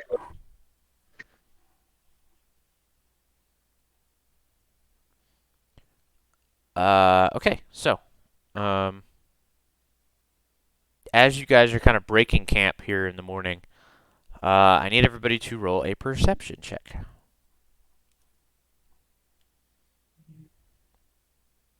26. 12. 15. Danny, what'd you get? 12. Okay, Tor, what'd you get? 18. Azalea got a 26, and then Cyra, what'd you get? Oh fuck! I just it's like a 15. Sorry. Okay. I'd already moved the dice. So all of you are are kind of getting yourselves ready in the middle of your preparations. Um, and you hear what sounds like hooves coming from the down the highway towards you. It sounds like a cart maybe rolling over the old highway cobblestones. Just gonna. When they get here, we should ask them about the trolls. Fair. That might be a good idea. Or ask them what else we might face along the road since they're coming in the direction we're going. I'm gonna go hide in a bush. Roll a stealth check. Ooh. The cart between me and the road, so I can see what's kind of coming along, but 28. without being directly exposed. Okay, Tor, you can roll a stealth check as well. Nat 20. Oh First nat 20 with shit! the new dice. Hey, That would be 36. wow. Okay, yeah, you have a pretty good view. Danny, are you trying to watch for this, or are you jumping back into your poison? What are you doing? I'm still in the poison. Like, yeah, I'm gonna jump back. I'm in the cart. Is right? Is that kind of where you see this happening? I'd imagine Yeah. I'd be in the cart. Yep. So you haven't really finished breaking camp yet, but you just jumped right back into your cart. Let's see. I would like to find the crafting part of where, because we'll finish your crafting here. So I think it's a DC based on, I think the DM's choice is what one section says, but I've also seen it based on the level of the item. Right. So we'll go ahead and I'm trying to figure out. It's just a craft alchemy check, I believe, right? Yeah. Okay. Go ahead and make your craft alchemy check. Oh my god. Come on, big money. Oh!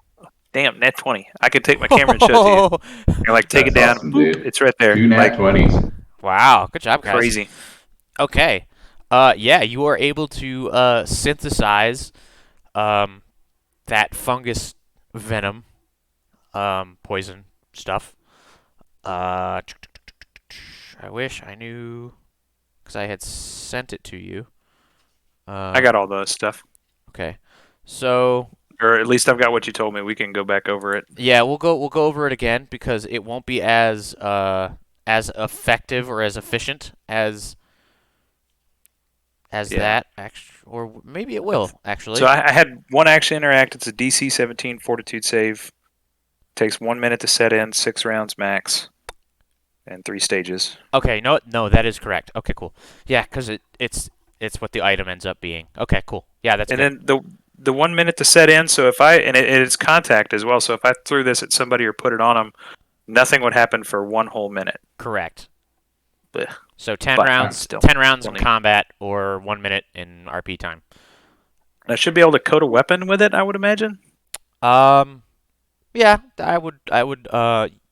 With this creation, I'll say that you have 3 doses of it. And then you can just craft more like how you normally craft. Yeah, it's added to my formula book. And then I do have Silver Sheen, which does the same thing. You can coat things with it. Yep. I haven't made that yet because I haven't Right. needed it. But cool. All right, that's But all the questions I have on that. In this case, right now, you have 3 doses before you have to make more. Okay, cool.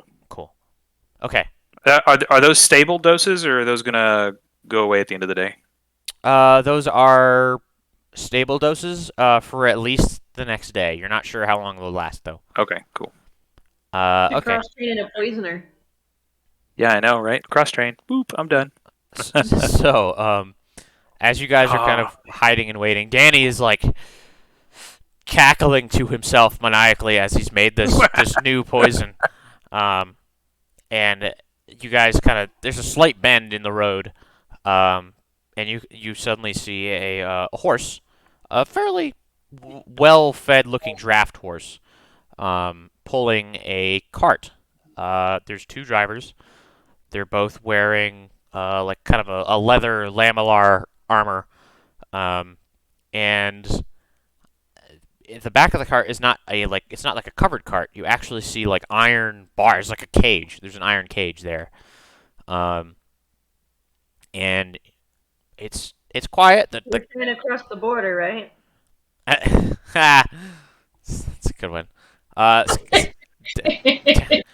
10-year anniversary coming up of Skyrim. Yeah, 11, Um, 11. that's why I started the campaign with the Skyrim reference. Anyway, cool. So in this case, it looks like there's only one person inside of this cart cage, um, but there are two what appear to be armed guardsmen. They're pale humanoids. Like I said, they're wearing lamellar armor. It's kind of a pine green sort of color. Um, and they're coming down the road, and they fairly easily spot the cart and the weasels, and those of you that aren't hiding. They don't stop, but they're coming towards you. You got maybe a minute before they get to you. I'm gonna step closer to like the side of the road to kind of try to hail them. Okay. And as you step closer to the road, you see this. There's a person inside the cage, and they've got their head pressed up against the bars, and they're kind of gripping it, and you can see that like their hands and their feet are shackled, and it appears to be a very very very very very dirty woman who's been like covered in filth, mostly like dirt and maybe thrown around in the mud a little bit. Um, and Great. she says, "Help me, please! Help me! I'm innocent! Please! I didn't do it!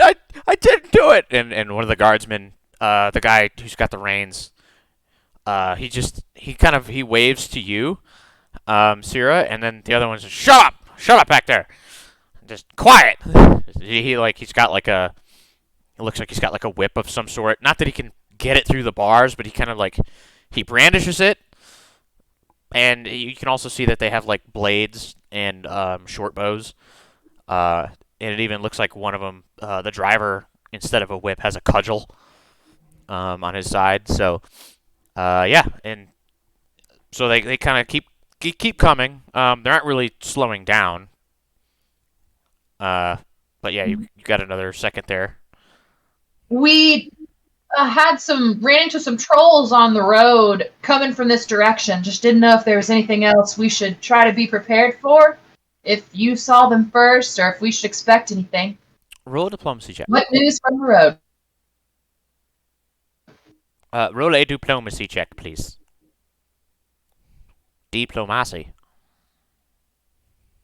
27. Yeah, and so at that, the cart rolls to a stop next to you guys.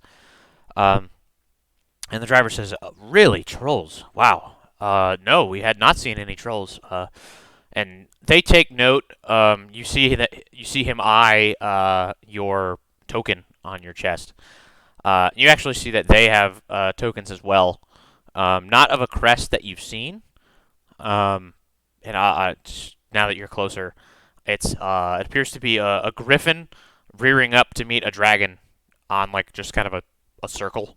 But these ones are also silver. They're kind of the same color as your tokens. And the driver continues, "Wow, no, we'll keep an eye out for certain. But you've killed them, you say, a troll?" They were wounded before they got to us. Well, they had showed signs of being in a fight before. A troll and 2 troll hounds. Ugh. They fought someone before they got to us. We did finish them off. And the 2 guards look at each other and they say, "No, no, that wasn't us. We've just got this insane woman here that we got to take to the capital. But she needs to make it there. So I'm glad that you were able to warn us about these things. The woods are a very dangerous place, and I think we can take care of each other." And they kind of elbow each other, like, and say. And the second one says, "Well, it's not such a big deal. There's not very many trolls around here, and you removed one of them, and it's hounds. That's wonderful. Thank you for that. You're just 4 or 5 hours outside of town here. You should be arriving shortly. Oh, you." And again, they look at your badges and say, "You're from House Trifu, yes?" Very recently contracted, but yes. Oh, good. Wow, I didn't think you'd all get out here so quickly. Excellent.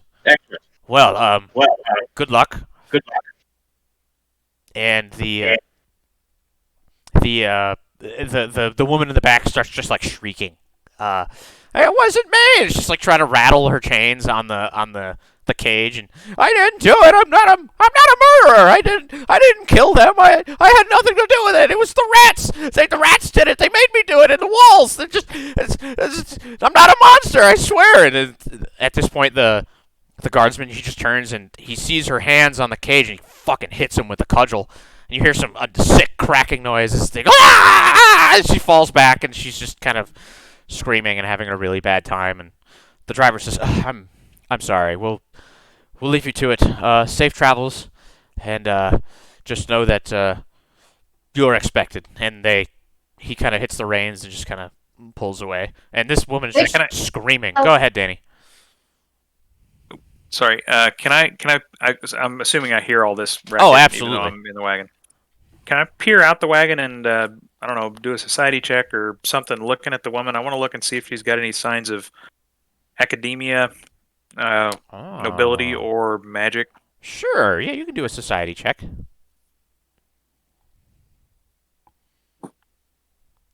Pretty good.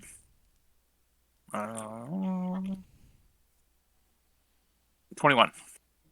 Yeah. So she's wearing this kind of filthy gray dress, and she's in these shackles and whatnot, and her hair, it's fairly long, but it's frayed, it's patchy, like she had maybe torn her hair out in chunks. And very pale, kind of standard for this area. She looks like a surprisingly well-fed peasant woman. Again, kind of like any normal farmer around here. There's no sense of higher learning or academia here. If she was some sort of magically magically affiliated person, there's no evidence of that to your eye anyway. Do I see him take notice? Say that again. I don't want him to say something dumb and attract their attention. I'm totally cool with continuing the investigation, but that should be done subtly. So I just want to... Do I notice that he has taken an interest? I mean, you're all kind of looking at this, and you, Cyra, are way more interested, sure, in keeping yourselves kind of closely monitored, as it were. But this woman is a spectacle, and it's hard to take your eyes away from her. So not really. You see him looking, because who wouldn't? Everybody's looking. But yeah, there's no alarm bells going off or anything like that. Okay, so they continue out of sight? Yeah. Danny, is there anything else you wanted to do other than that check? No. How about Tor or Azalea? You guys want to do anything here? Do you want to come out of hiding? Once the cart's gone. Yeah. So at this point, the cart kind of disappears into the woods, down the highway, and you can still hear her. You can still hear this woman screaming.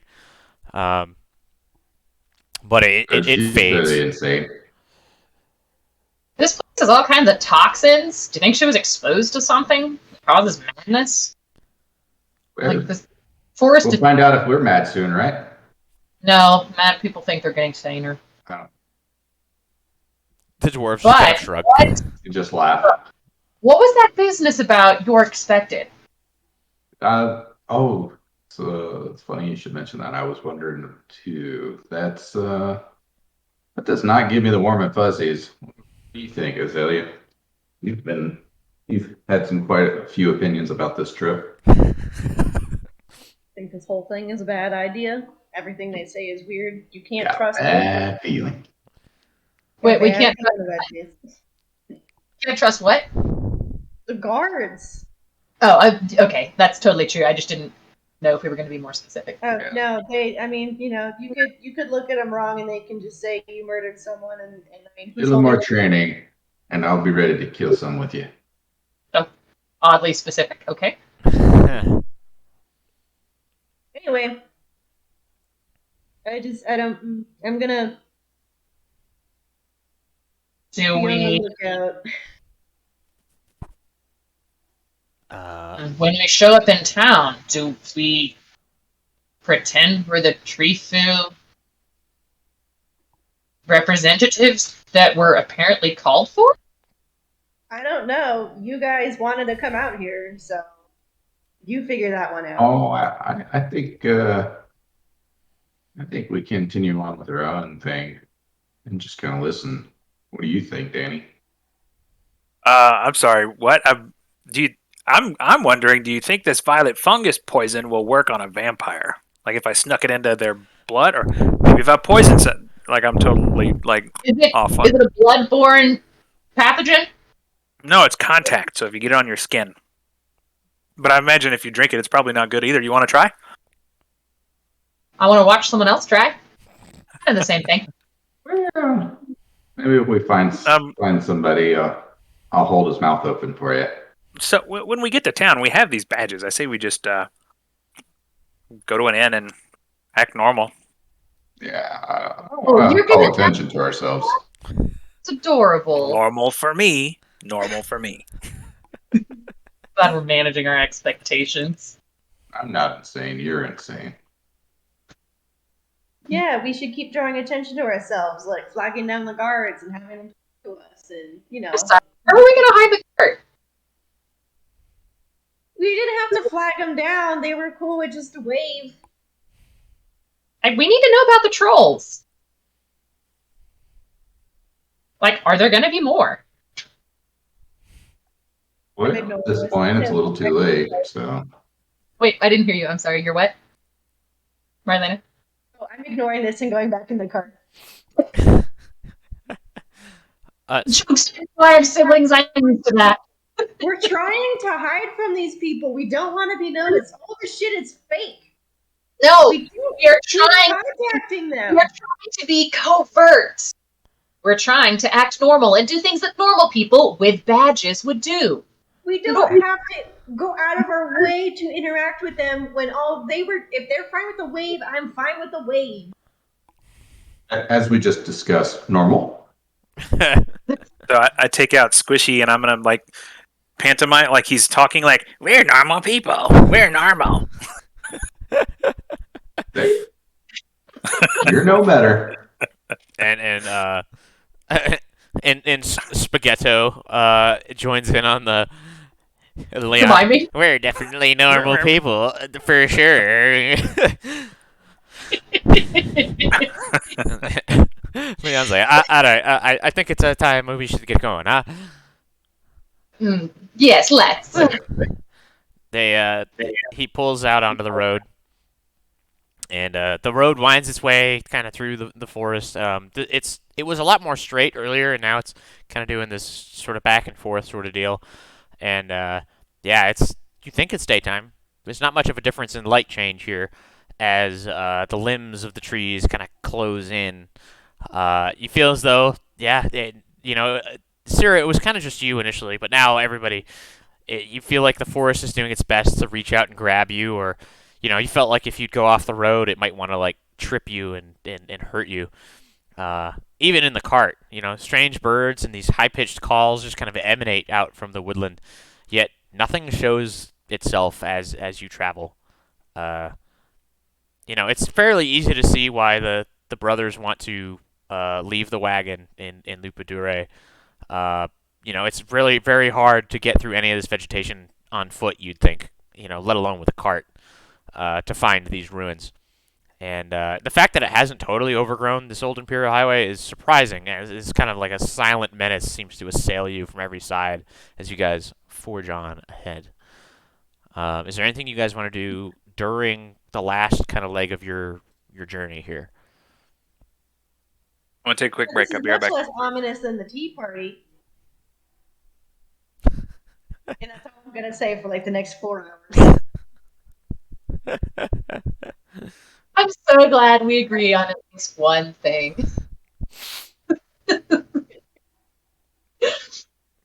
Tor, is there anything you want to be doing, or you just hanging out? Yeah, just hanging out. Got it. Hanging out, watching, making sure that we don't get ambushed by anything else. Yeah, it's really hard for all of you to really keep watch, as there's just so much to look at. It's so thick foliage that you'd hear something before you saw it, and there's so many sounds around you that it goes ominously silent, and then the high pitched weird animal screams and the shout, the calls of birds and whatnot all kind of attack you in a sense. It's very strange.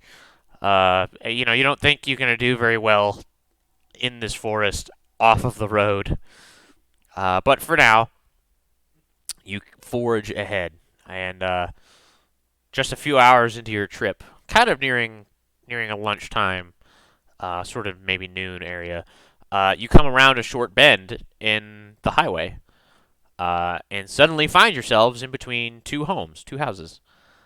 And what we'll do is we'll take a quick 10-minute break here, so that way Dragon doesn't miss anything.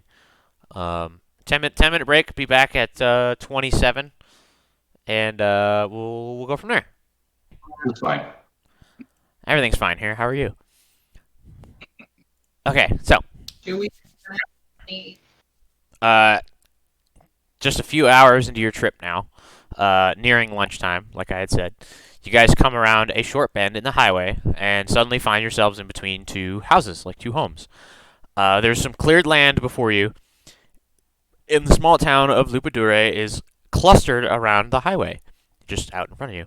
The home's just close enough to be comfortable in these strange woodlands, so maybe a little bit closer than our normal town would have.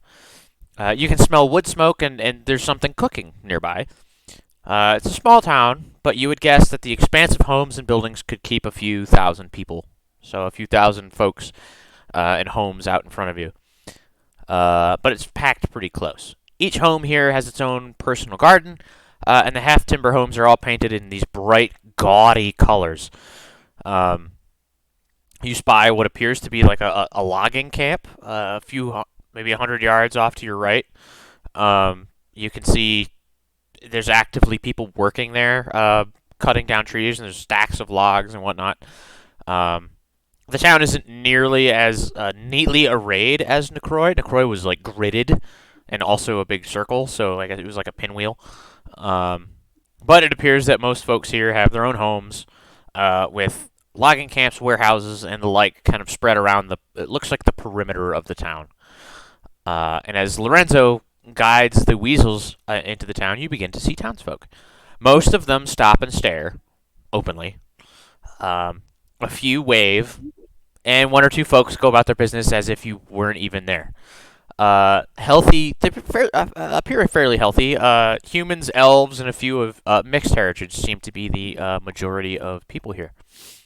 And as you guys kind of move through the town, looking more for like an inn or something like that is really kind of where Lorenzo's guiding you guys. The scent of cooking food grows stronger. And you spy a long single-story building, and there's a sign hanging by the door. And it says, "The Dog Rose Inn." And there are bright pink flowers with a yellow center painted on the sign, on the walls, on the door, probably on the roof if you could see the roof. But that seems to be the nearest inn here on the eastern side of town. And Lorenzo kind of looks at all of you and says, "Well, is this a good enough place to stop, you think?" He says, yeah, let's do it." Yeah, I think.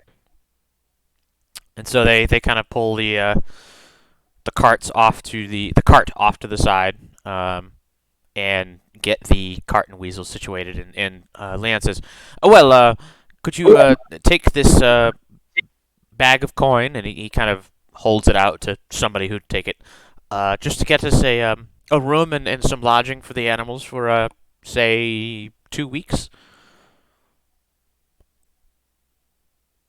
He's just holding out the bag of coin to somebody. Okay, Look at everybody else. I'll Clearly, Cyra and Danny reach for it.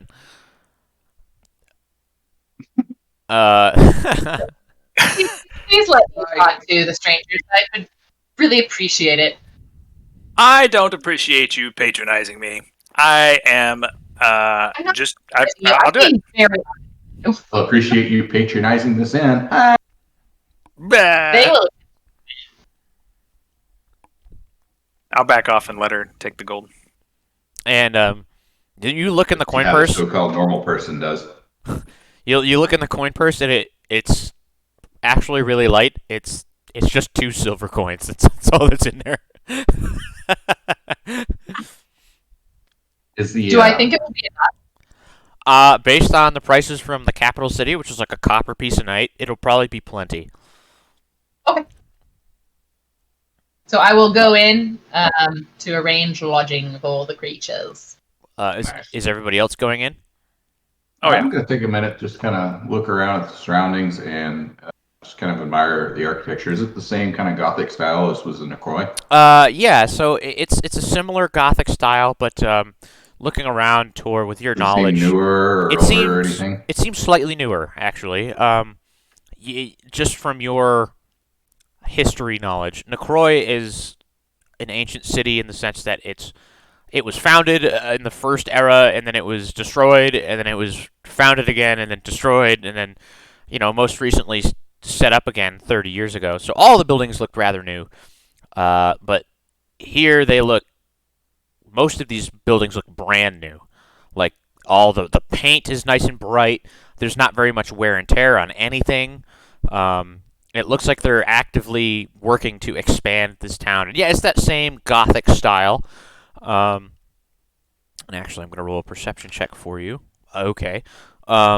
You spot what appears to be like a stone temple somewhere toward the center of town. So off to your west, you can kind of see down the street that the highway kind of makes a jink to the left and around a large stone structure. Similar to the Cathedral Palace in the capital, but like not nearly as grandiose. But yeah, you don't see any. There's no guardsmen as far as you can see at the moment. There's nobody kind of. Everybody's minding their own business for the most part. Like, some people will walk by and kind of stare at you. But yeah, there's these buildings are new. There's, like I said, mostly humans and elves, and then there's a bunch of half elves as well. But for the most part, you don't see any other races. It seems like Necroy was a little bit more mixed, a little bit more of a cultural center. Okay. You got a natural 20 on your perception check, so I had to give you many I things. saw all the things. All the things. There are no immediate threats in the area. That is also good to know. Uh, Yeah, so yeah, I was just curious about that, and so with that, I'll go ahead and head inside and see how arrangements are going. Danny and Azalea, what are you guys doing? I'm gonna wait outside. Okay. I'm gonna go in and kind of tag along with Cyra. Yeah, so Danny and Cyra, you guys step through the doorway first, as Tor is admiring the scenery. You guys step through the doorway, and it's mid fall now, and mid autumn, and the chill air kind of swirls around you, and this heat from the inside kind of spills outward, and it's very inviting. And it's kind of a long rectangular room before you. Has a central fire pit in it, maybe 15 feet by 5 wide, 15 long by 5 wide. And there's currently a large boar roasting over the kind of dancing flames. You can see 2 hallways, one at the west end of the room and one on the northeast end. So you're coming in like on the south side of the building. So one kind of forward and to your right, and then one way off to your left, presumably leading to like guest rooms maybe. And along the walls, across from the flames, so across from you, is a bar and some tables. You can spy the presumed bartender and barmaid chatting, seemingly amicably. You can't really hear what they're saying. But this inn is like empty, other than these 2 people. The first is a tall, lithe elven woman.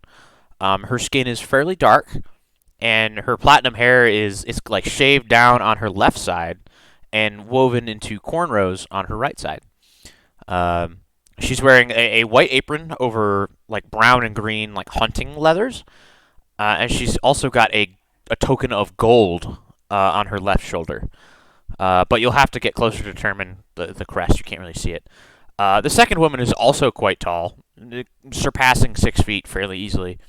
And she shares the first dark skin and like yellow eyes, and she's got a large afro, only just kind of adding to her height.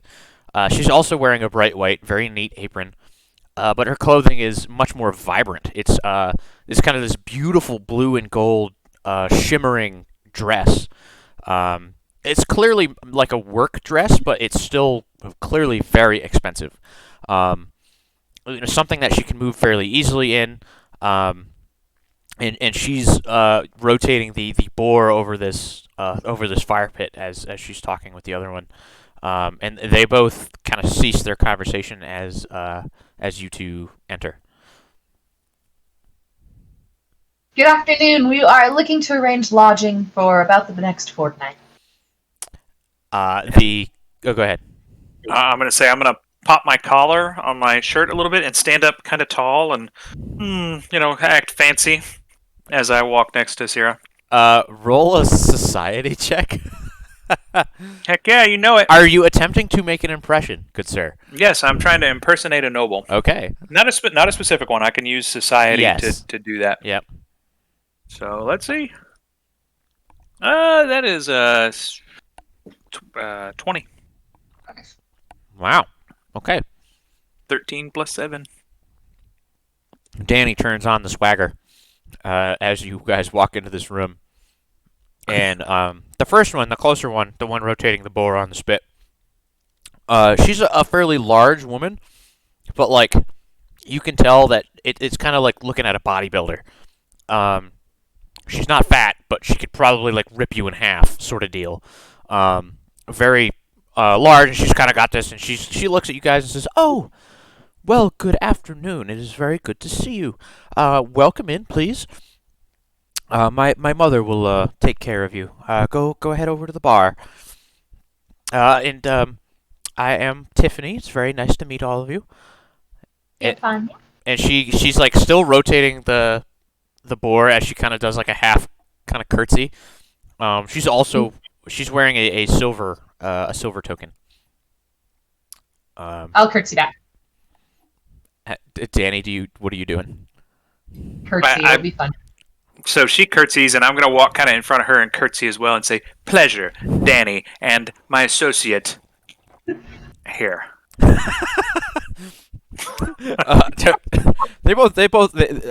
Tiffany looks at both of you. She's easily like twice your height, or at least seemingly so, and at least 3 times your weight. And she looks down at you guys, and she's got this very nice, bright smile.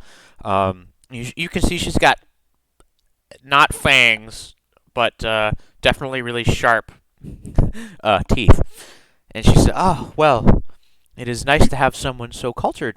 How's Trifu? Wow. Welcome. I'm surprised you showed up so fast. It's good to have you. Please come in and just make yourselves at home." And the woman behind the bar, Elvin, clearly you can't tell how old she is. Says, "Oh, it is good to see you folk. I am surprised. You know, House Trifu usually takes entirely too long to get anything taken care of. But first, let's go ahead and take care of your lodging. You said a fortnight, yes? Yes. Okay. So that's 1 copper piece per night. I understand that you're clearly from out of town. I have never seen you folk before, and I have been around for quite some time. Please, we have food and drink also for 3 coppers for a meal. But how many rooms will you be needing?"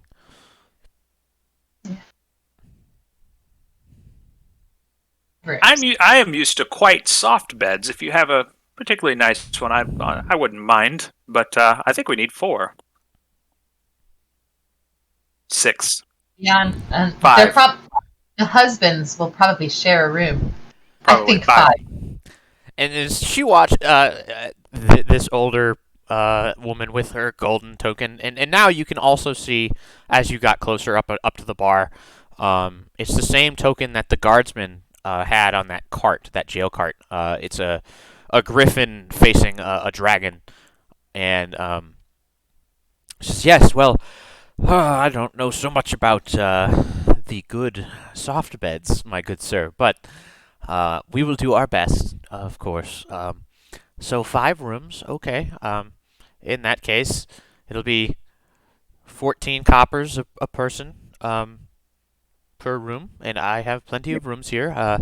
We haven't had much in the way of travelers in the past few days and weeks, so this will be nice and easy." And we space of the stables for 2 giant weasels. Ah, yes. That will be 1 silver piece.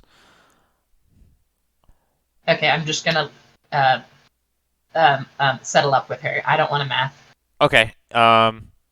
Yeah. So they didn't give you enough money to cover the. I'll sub. I don't care. Yeah. You just need to sub in a silver piece. Woo. And you figure they're probably amicable to giving you that extra coin. So, yeah. Each of you owe 14 copper pieces. And then at this point, Tor, you come in, and you can see the scene unfolding before you. But really, what pulls your attention, Tor, is that big ass boar by the over the fire. It's not quite done yet, but man, it's getting close. And am I near Cyra? Yeah, you guys are next to each other at the bar. I say, "Oh, Cyra, here, handle this for me," and I hand her 14 copper pieces to pay to the woman. "Thank you, dear," and I turn and go back towards like a table. Oh, that boar! It smells wonderful. When does? will it be ready? Oh yes.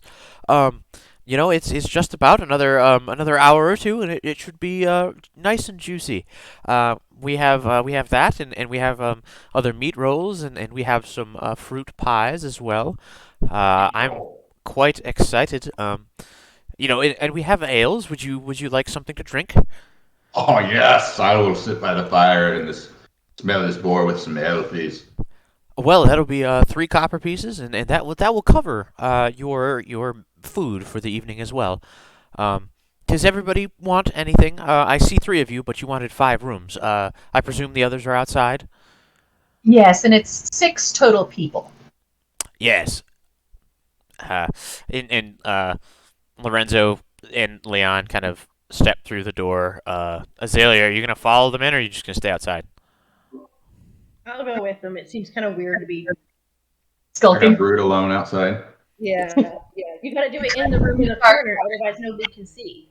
There you go. Nailed it. And the woman behind the bar hands a key to each of you, and then seeing Leon and Lorenzo just like kind of does this motion, and then just like throws the key at them. Um, cool, yeah. Leon easily catches it before his husband and says, "All right, we'll take care of this. We've got things to unload. We'll go put our personal effects inside of our room. Um, uh, Innkeep. It's fine if we have a cart here as well. Yes. Yes, of course. That should not be an issue. Um, Thank you for your patronage. You guys are all welcome to come in and out at any times. The front door is always unlocked. Just be sure to lock your own rooms. The doors don't lock on their own, and just in case.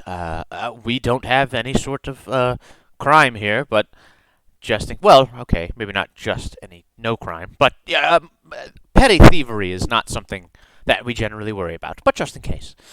And the dwarves kind of nod at each other, and uh, they head back outside to gather their belongings. Um, is anybody else grabbing any sort of food? Yeah, I'm just waiting for that boar to be finished. I'm just kind of like, I'm drinking my ale, but I'm just like, ooh. Azalea, what are you doing? Brooding in the corner. Sit by the fire, thank you. but I want like a fancy drink. Oh, Like what's sophisticated? Children's blood you have. yeah. Um. So the woman behind the bar looks at you, Azalea, and just she she takes this very nice bottle. Um. It's a reddish tinted glass. Not. It's clearly if it's blood again, I'm gonna fucking scream. That's not what I said. She said the fanciest drink. That's what she said. A clearly normal half not vampire would want a drink. And so as she takes the bottle down and she uncorks it, and she's got this, she takes out like a pewter goblet, and she kind of fills it and she recorks it. And do you come over to the bar for this drink? No, they give it to me. So Right? she puts the bottle back on the shelf, and there's a big cask If on the Danny wall. can pretend to be a noble, he You, can do it too. you He gonna can mostly the part. you gonna try to make an Okay. impression? That's sure. I'm Yeah. not sure how good. It's society, right? Yep. Ugh. Because you have that same feat, right? Courtly 11, I didn't graces. roll so good. Oh, 11 total. Yeah, I didn't roll good. And so she pours you a flagon of something. It's a little more golden. It's definitely not red. Okay. And she kind of saunters over to you, and she puts it down at the table. Are you sitting alone, or are you sitting with the other three? I'm sitting alone. like one table over. And she just looks you up and down and kind of holds out her palm for the copper pieces. How much is it? It's 3. Okay. And it's a very sweet smelling drink, whatever it is. Okay. Um, Great, then I'm still gonna try to look fancy. She might not believe it, but I'm still gonna try. so like you have this big old flagon, and you like stick your pinky out and like do your best to appear fancy, and This is bullshit. I've been surrounded by actual nobility, and the goblin is the You- one that you're- it's your need to be broody and sitting in a corner by yourself is clashing with your experience of working with nobles, and there's a bit of awkwardness there as your attempts continue.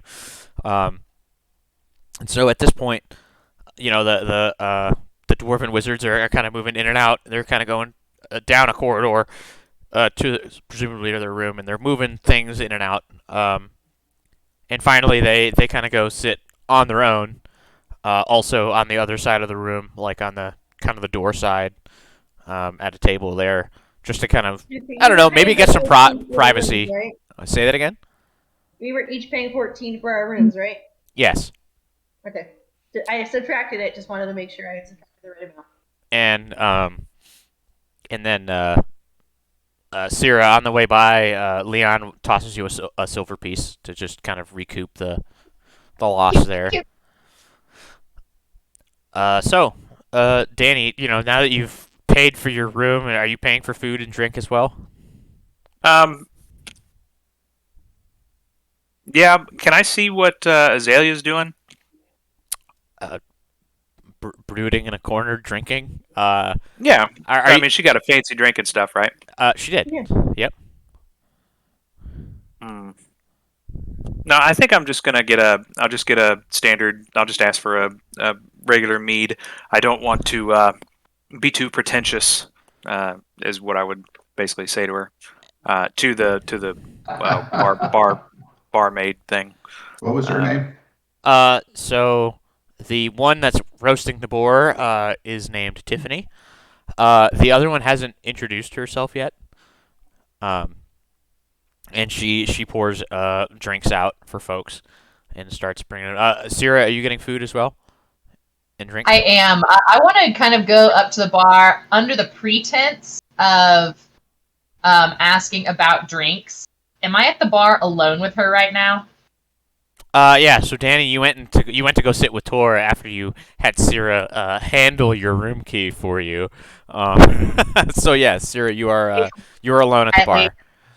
I'm just gonna say really quietly, my friends are practicing their manners. Please excuse them, and I'm gonna leave. roll a diplomacy check. Wow. I rolled a nat 1.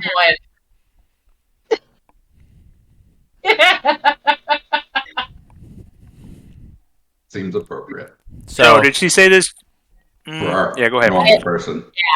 so uh this barkeep with her golden badge just smiles really wide, and she's got fangs, like big fangs.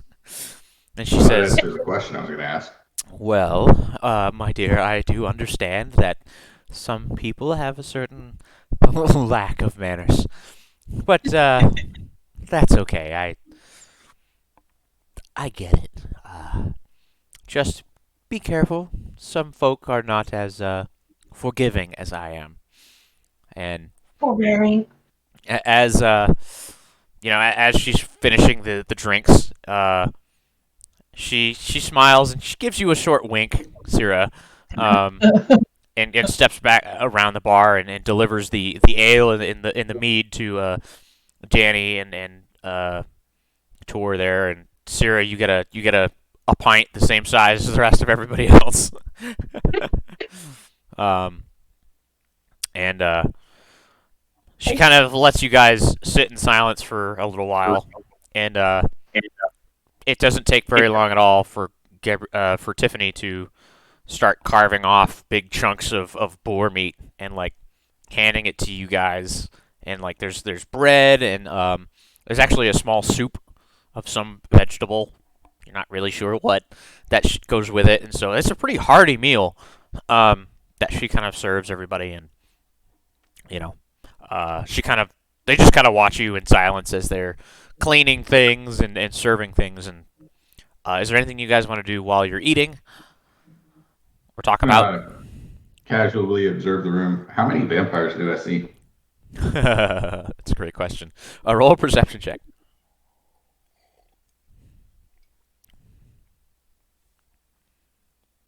30-20. Or no, sorry. I was adding 11 for some reason. 16. Okay. One.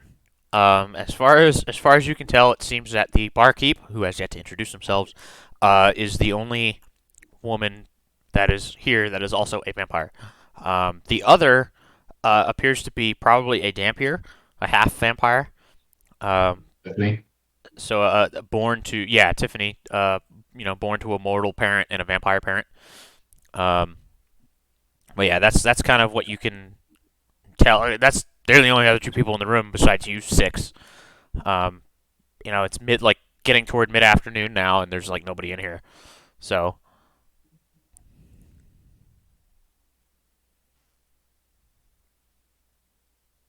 I'm going to strike up I'm going to use one of my infused reagents to make a tinder twig, and then strike it and light a cigar.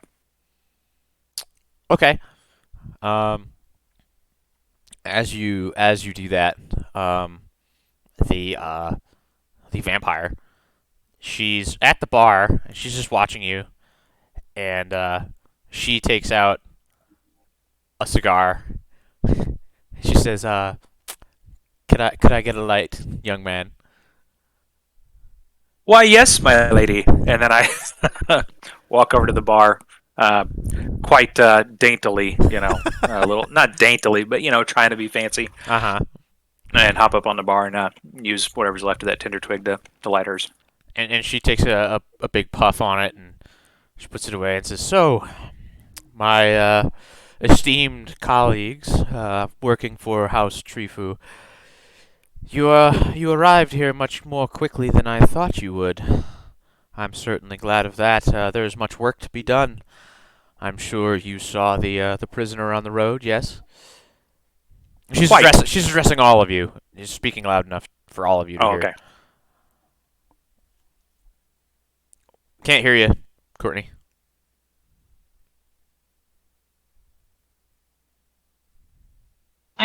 There you go. She's deeply troubled.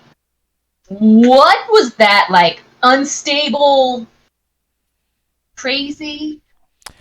Yes. Well, I thought they would have told you, but either way, it's neither here nor there. She does like a hand wave with the cigar.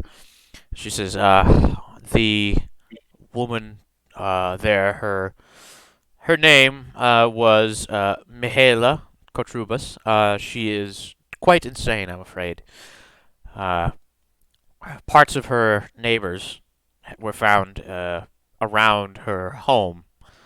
A murderer, of course. She claimed it was not her fault. She was innocent and whatnot, but clearly she was crazy, and so she's being taken to the capital for trial and most likely execution or thraldom. We're not entirely sure, but that is not on us to decide, of course. So we sent her there, and her property is on Trifu lands, and so it's about time that you got here and helped clean up that property a little bit. And she just kind of looks at all of you and doesn't say anything else. And I'll quietly kind of trying to just talk to her because I feel like I'm a little bit closer. Yeah, right? yeah, Am I at yep, the bar? yep. And I look at her and I say, "Well, of course they will do most of the cleaning." And then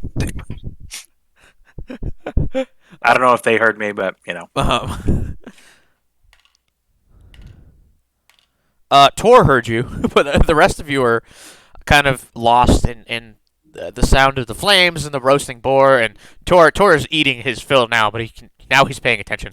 Um, so Tor overheard that, but the rest of them are just, you guys are kind of thinking on the.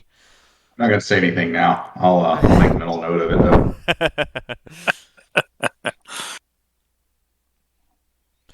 Well, you of course feel free to stay here as long as you wish. I'm sure the road was difficult, but if you should need any help, I can guide you around the town a bit.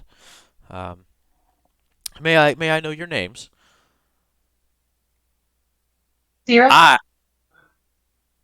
I apologize for my companion speaking out of turn, but I am Aeodon the Burning. Roll a diplomacy check. Are you lying, or do I just not know your full name? You just don't. That's my real name. Well, I added the Burning, but Aeodon's the actual name.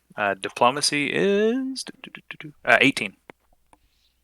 She just kind of like snickers a little bit and says, yes, Aodan and Cyra, of course. And how about you two? Looking to you, Tor and Azalea. I'm just gonna act like I'm eating and ignore her. Act like I didn't hear her. That's cool. Oh no, Discord, don't do this to me. No, Discord. Oh, Discord froze real hard. So I missed all of the reaction to that. Damn it. It's okay. So I try to cover for him by saying he's just single-minded when he eats. Forgive him. That's Tor. She nods. He's the muscle of the operation. And you, young lady, looking to you, Azalea. You can call me Azalea. Very well. I am Gabriella Iancu. It is very nice to meet all of you. Did she say Gabriella? Iancu. Iancu.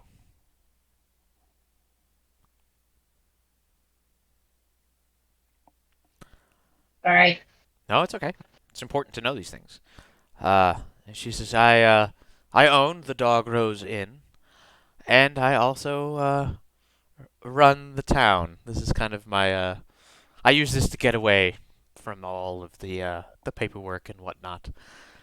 I am certainly glad that you could join me for some time. Now, if at all possible, if you could clear out that house, that murderer's place, make sure there aren't any more bodies or whatnot. That would be great if you could do that within the next day, please. Otherwise, you are free to come and go as you wish. You have your badges I trust that you won't make any trouble in my town. Wouldn't dream of it. Good, Do good. you mind if we ask you a few questions to get more background? We know very little of this. We're on the road immediately. Very well. Ask away. Did you know Mihaela personally? Well, I know most folks here personally. Uh, I knew her more as a strong-willed farmer. Mm, She was fairly distant in her most recent days, but she was happily married, and it was devastating to find when her husband and her neighbors were, well, murdered and possibly eaten. We've only found a few body parts throughout. It's been, well, terrifying anyway, for most of the other townsfolk. Disappearances like Kind of this. laughs. Say that again? I said Tor kind of laughs whenever she said eaten Oh. because she's a vampire. She takes that as a note, and she says, "Well, there are certain people who eat uh, other folk as sustenance, and there are those who have lost their minds. And well, cannibalism is certainly not something that we take lightly around these parts. And disappearances occur, and we do our best to track down these disappearances. But the Wolf's Wood is a dangerous place. It is not for the faint of heart. We do our best to make sure that if there's something wrong in town, we rectify it. But if it's outside of town, then we do our best to warn the townsfolk and put measures in place to keep them safe." She seemed truly unhinged when we saw her. Were there any indications of her descending into madness? Or did it seem like a flipped switch or like a mask coming off? Now, that's an interesting question. I suppose that this woman, Mihaela, rather than going unhinged right away, certainly there was a certain descent from what I heard. I haven't spoken to her in some time, but there were stories that she would tell about the rats in her walls whispering in her ear, telling her to kill people and dispose of them in different manners. Certainly strange thoughts that she couldn't sleep and that nothing would allow her to sleep no matter where she was. There were others that offered her help that she refused, and then her neighbors grew weary and wary of her and so began to ignore her. They, of course, reported it up to us, but we have so many people, and there are so few of us to deal with problems like this. And thankfully, well, we were able to catch her in the act, rather. Um, we found her in her home, sawing up her neighbor Andrew. She had a wood cutting saw, and she was taking him apart at the knee joint, when the left knee, when we got there. So she is going for trial now, as she deserves, and hopefully she can either repent and be useful, or be found guilty and be useful. We shall see. What did her neighbors do? In Give what them remains. in what sense? What What's sense? their job? Oh, They also um, farm? well, most of her neighbors are lumberjacks. They're lumbermen. They work. There is a mill on the northeast side of town that the Trifu family owns. I'm quite surprised that they didn't tell you this, but it's neither here nor there.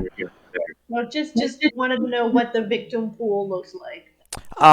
Immediate neighbors seems to be Okay. the case, and it was more or less random. Her first victim, of course, was her husband, who she said had gone missing in the woods. And then next was the neighbor Andrew, and she also claimed that she had seen him going into the woods.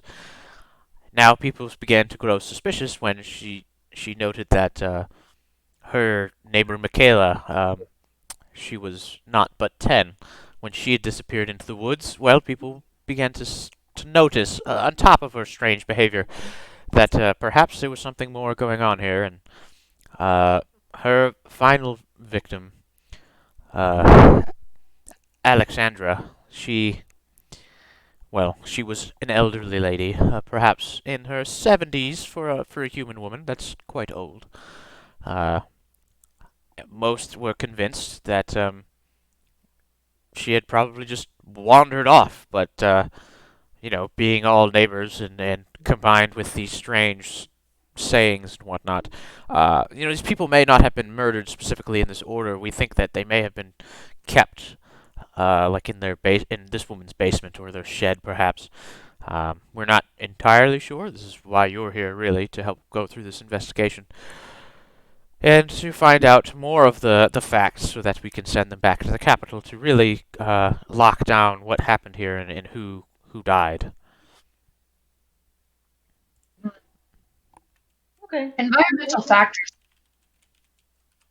Oh. Oh, Azalea, please. I just said thank you. Make a Sometimes note. environmental factors can lead to deteriorations in mental health. Have there been any,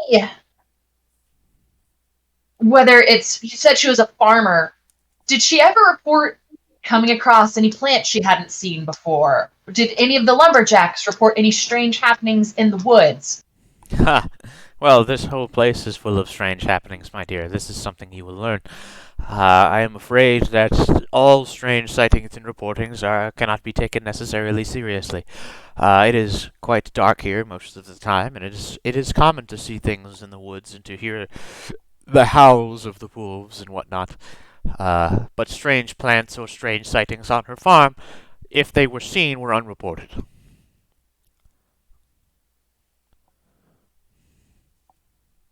And none of the lumberjacks have reported anything? Even if it wasn't investigated further, is there a record we could review? Go ahead and roll a diplomacy check, please. 14. She says, there's nothing that I would be able to point you to for any of these. If you want more information, I think it would be best for you to go on the ground, as it were. Talk to those folks. They have a tendency to talk amongst themselves, and even though the nobles are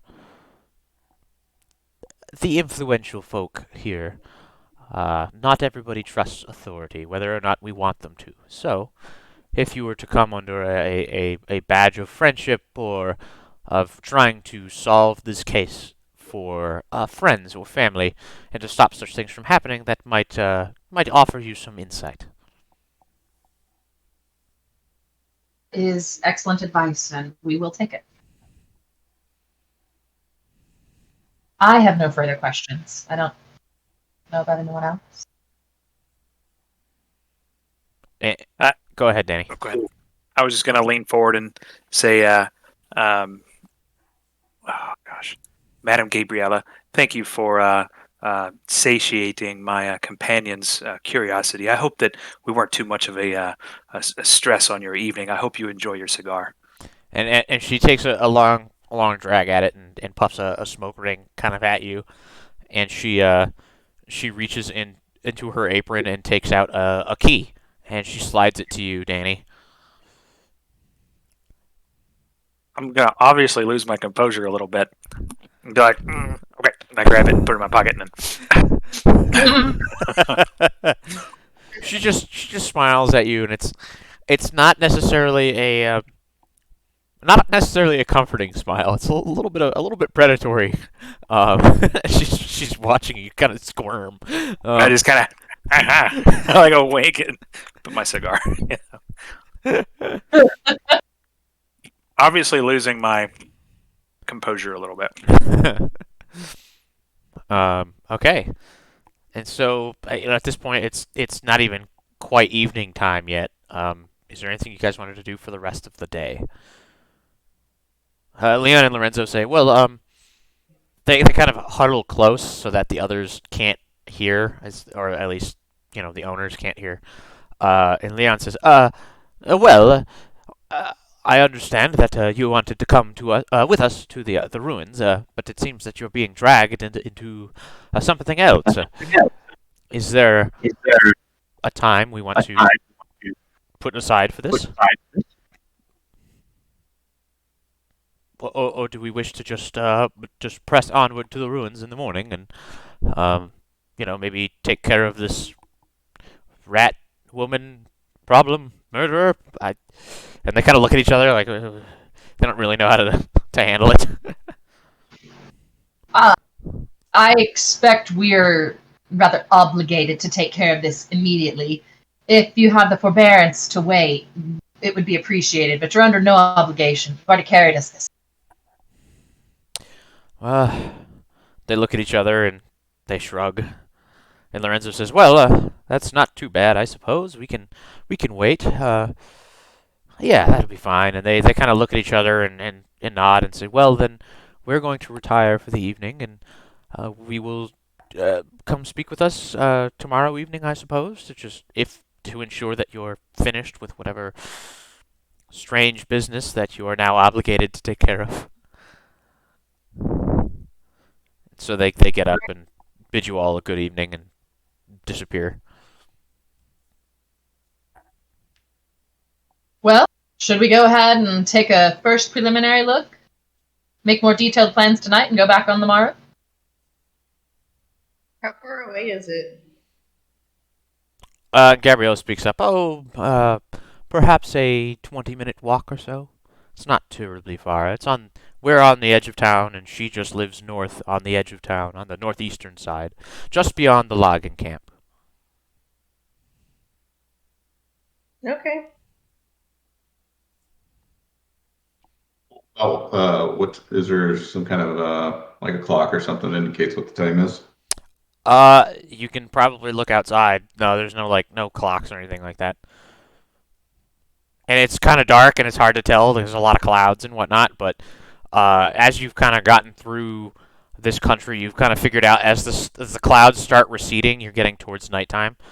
There's a window, and you kind of look out the window, and the clouds still seem fairly thick, so you're probably like late afternoon. Well, I suppose it wouldn't hurt.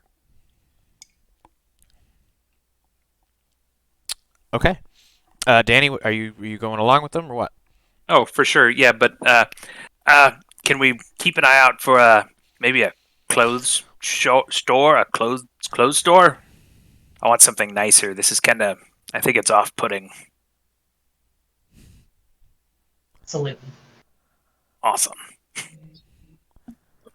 Okay, so you guys head out and start kind of meandering around this town in the general direction that she had told you to go. I need somebody to roll a society check to be able to kind of go through this town and actually understand the directions. I'll roll. Or all of you can. It's not a big deal. I rolled an 11, so hopefully someone else rolls better. I did not do better. Well, I mean, I guess I did. Well, it's a 14, so. I got 11. Okay. Also. Between the three of you and Tor, you're just kind of like, your head's on a swivel. This whole place, again, feels wrong to you. You're just hanging out with a vampire. That's not something you want to do. But the three of you with your heads combined kind of figure out a route to this home. And she hadn't even really described it to you, but it's kind of it's a farm, right? So there's a small bit of cleared land. Dead bodies outside.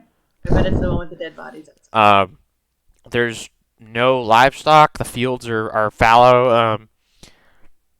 Like the other homes are maybe 200 yards apart from this one. It's very clearly a farm, and there's no lights on or anything like that. There's nobody in the field. There's no animals. You figure the only abandoned place in this town is probably the place where you want to go. I'm going to roll perception checks for people. Okay. So, between Tor and Azalea, you guys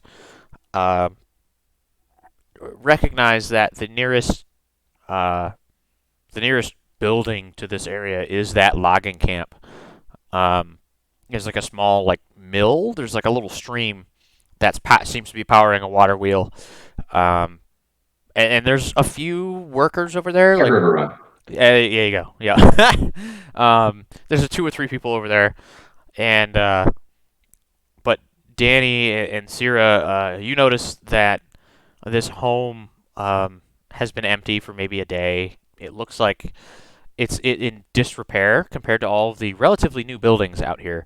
Whoever lived here let this place go to hell. Like there are shutters that are kind of hanging off the hinges. The door is shut, and you actually both spy a looks like storm doors that go down into a basement, and it's got a chain lock like holding it shut, and there's a big old iron lock on it. Uh, and other than that, there's not much around here. Um, and as you guys get closer, Cyra, you actually almost trip on something. It's like a root kind of grabs your foot, and you almost fall forward and you stumble. And it's like you're in the field still, just about to the home, and you realize that there's like maybe a leg bone or something that your foot kind of got caught in. I'm poor. So it was the house with the dead bodies outside. And it was like this field was in the middle of maybe being plowed or something, and or a poorly buried body. You're not entirely sure, but oh yeah, there's a bone. There's a bone that you got caught on. I do the running squeal away. So that's a bone! It's already dead. It's not going to hurt you. You say And take a look at it, and I'll pull it up out of the ground. undead things hurt people? Is it undead? Destroy the undead. No. It's a leg bone. So Tor, you pull it up, and yeah, I mean it's a bone. You're probably a human. It's humanoid. Probably an adult.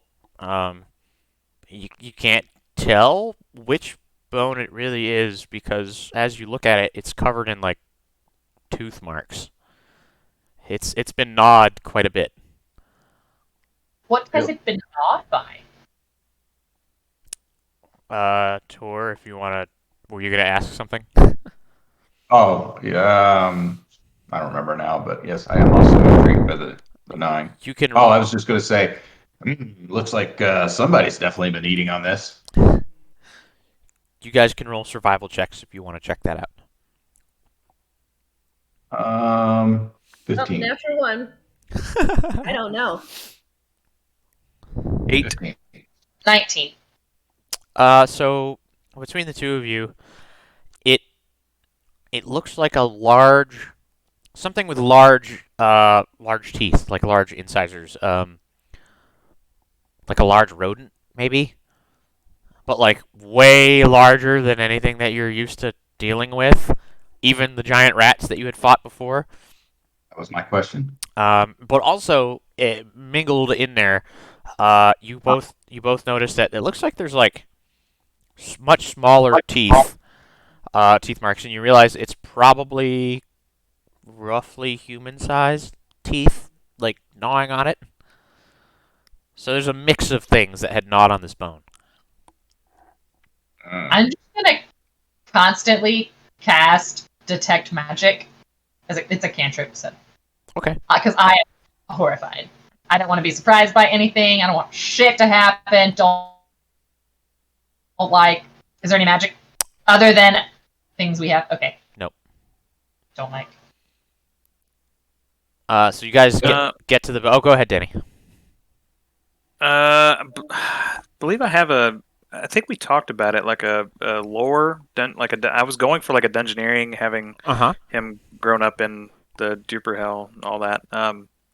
Would I be able to use that knowledge to kind of try to decipher any other information about the creature? Sure. Let's see. And it appears we have friends somebody's friends with rats or something like that. Got a couple of different teeth marks here. 16. So Danny, you've never really dealt with creatures like that have teeth marks like this. You're more used to anything ranging from rust monsters to other goblinoid creatures or aberrations. And these things, whatever this is nothing you've come into contact with. But you would know that a lot of creatures will bury food that they're saving, or the smarter creatures will attempt to get rid of evidence. And this may have been a very poor attempt at getting rid of evidence, maybe. Are there more bones kind of buried down nearby? Roll a perception check, Tor. 16. Looking around nearby, there's nothing else that you can see. There's nothing obvious, nothing sitting on the surface. Your only guess to find more evidence of this nature would be to look inside the house or in the basement, and you can see that there's a small shed, maybe 20 yards away. So if there's nothing on the ground, then yeah, I'll investigate the shed, I guess, first. Okay. Is anybody going with Tor? I will. I'm gonna go check out the house. I'll go with Azalea. Okay. Cool. So you guys, the two of you, go down to the shed. Split the party. Yep. Yep. Um, a And die. an, It's the an, same yard though. an ancient black dragon pops out of the shed and eats all I of was you, counting on. and you die. Okay. I'll roll another character. That's right. So at the shed, it appears it's kind of like a shed and a stable for like one like draft animal, maybe an oxen or something. It's not here, but there's old hay sitting around. Kind of some fetid water in a trough. And there are a myriad of farming implements. You guys can roll perception checks if you want. Is there anything specific you're looking for besides bones? That's a 21, and definitely looking for bones, and then nothing. I guess nothing else is super specific yet. Okay. 16 and any kind of invasive plant growth. Okay. So you don't find any fungi or plants or anything of that nature. Anything invasive anyway. There are some grasses and weeds growing up, but like nothing that would like trigger your suspicion. And Tor, you don't find any more bones in here, but you do find what appears to be a like an animal trap, like an iron like leg trap, and it's open. It's set. Nothing's set it off. But it is set kind of near like the back corner of this shed. Okay. When I see that, have Danny and Azalea gone inside yet? So, it takes you guys a couple minutes to investigate. So, Danny and Azalea, are at the house, right? What part of the house are you guys investigating? Are you trying to go like in the front door? Are you going into the basement? What's the just looking through the windows? What are you doing? Is First there- question. Sorry. Go on. What's the building made of? Wood Lots of wood. and small rocks. Small rocks. Very small rocks. Rocks. So I mean, I'll just yell out, and if they can hear me, then they can hear me. But I'll yell out, tell them to watch for traps. There's one set here. Okay, yeah, you guys would be able to hear that. So go ahead, Danny. It's made of wood. Then I'm just gonna talk to Azalea real quick. Be like, well, if it's trapped, do you think we could just burn it down? I mean, we could say that like the lady left a candle on and we tried to put it out or something. What's She kind of left the candle point? on a day after she was what? No. The big candle, very big. Yes, they already no. I'm Okay. gonna go to the basement. Should we try the basement first, or do we want to do the house first? Basement, because if I throw a firebomb, it'll burn the rest of the house down. I like it. Okay, well, all right. Let's try the basement. You guys go over to the the double doors there, and they're locked with a chain and a big heavy iron lock. I'll unlock it. Are you gonna attempt to unlock it with thieves' tools or? Yeah. Okay. Go What do I ahead. do? Is it thievery? Yeah, technically? it's thievery. I'm trained in thievery. I get a +8. Okay. Ooh, 25. So Danny, you're like reaching into your pocket to take out the key that you have, and you just watch Azalea just like pop the lock open, and you're just like you just put it back. Yeah, the chain kind of comes unwrapped, and the doors are available to be opened. I'm gonna do it slowly and Okay. like stand back, like open it this way in case there's like. Congrats. So the doors open towards you, and yeah, you throw the doors open, and there's no sound and no nothing. The hinges are really loud and they squeak, but um, but yeah. Is it dark? Like, Oh yeah, it's dark. Like you would need dark vision to see. I Or a have dark torch. vision. I do have dark vision. Mm-hmm. He can see good and I can hear good. It's perfect. So I'll creep closer to the entrance and look down. Is it like stairs going down? Yeah, there are stairs going down. Dark vision's kind of in a black and white sort of deal, and looking down in there, roll a perception check for me, and Azalea, you can roll one for hearing as well.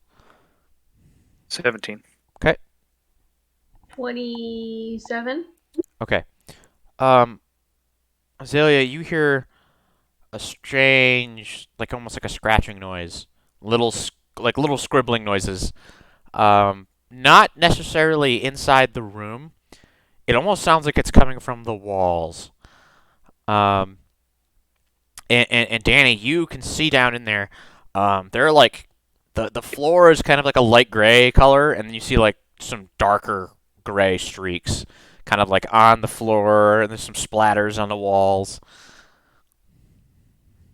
Can I pinpoint where the scratching's coming from? Yeah. So like, looking inside Danny, you can see that also rather than a foundation of stone, or maybe there is a foundation of stone, but like the walls of the basement are made of wood as well. And Azalea, you can tell Down. on like maybe the eastern wall is kind of where that sound is coming from. Mm-hmm. I I could- stab through it. Oh, you going down in there? Yeah, I want to go to the wall, find out like here where the scribbling is, and stab it. See if I kill something. Danny, are you gonna? Do you want me to like throw a sun rod down there? Maybe I could make those real quick. Oh, yeah. If you wait for me, I have dancing lights. Yeah, because she can't really. We don't get you too far away to tell us that. Or... You can shout at her, but you wouldn't necessarily. You would remember from the last time you guys went into a cellar that she has dancing lights. Let's have Sarah do it. Let's do it. Okay. Are you gonna call out to her or just stand there? Yeah. Yeah. Get us some light. Yeah, I'm gonna yell really loud as I can. Sarah! You can't. So let's leave this for later. I can probably disarm it, but I don't think that's important right now. We'll go see what they need. Yeah. I don't know. Do you think? Or we just leave it armed and remember not to step in it. Well, some unsuspecting person might come and step in it, so I would rather That we sounds didn't. like their problem. Yes, the little children in the village! What fools! Leave them to their own devices, and this one. Are we at Survival of the the... fittest. Yeah, you guys. Survival of the fittest. You guys get to the entrance where the other two are standing, just kind of peering down into this abyss. It's taking everything in me not to start lecturing him on humanity and community and cooperation. So that's fine. The humanity in the broader sense, and that's where the lecture comes in. I also am not. It's fine. So I'm gonna cast dancing lights. Yeah. And as I'm detecting magic, do I detect anything? There is no magic that you can detect. Okay. And the I'm gonna dancing tell them to be quiet so I can like pinpoint the sound too, because I need to hear. lights appear, and yeah, oh yeah, this basement is like, I don't know, maybe like a 10-foot by 30-foot room. It is fucking covered in blood. Like, It's a crime scene. it's dried blood, but like, oh yeah, and there's like meat hooks on the ceiling, and like, it's it's gross. But there's nothing like, there's no tables or chairs or Yeah, Texas Chainsaw Massacre up in here. there's nothing hanging around. It's Got just like there is lots of blood and gore all over the walls and the floor.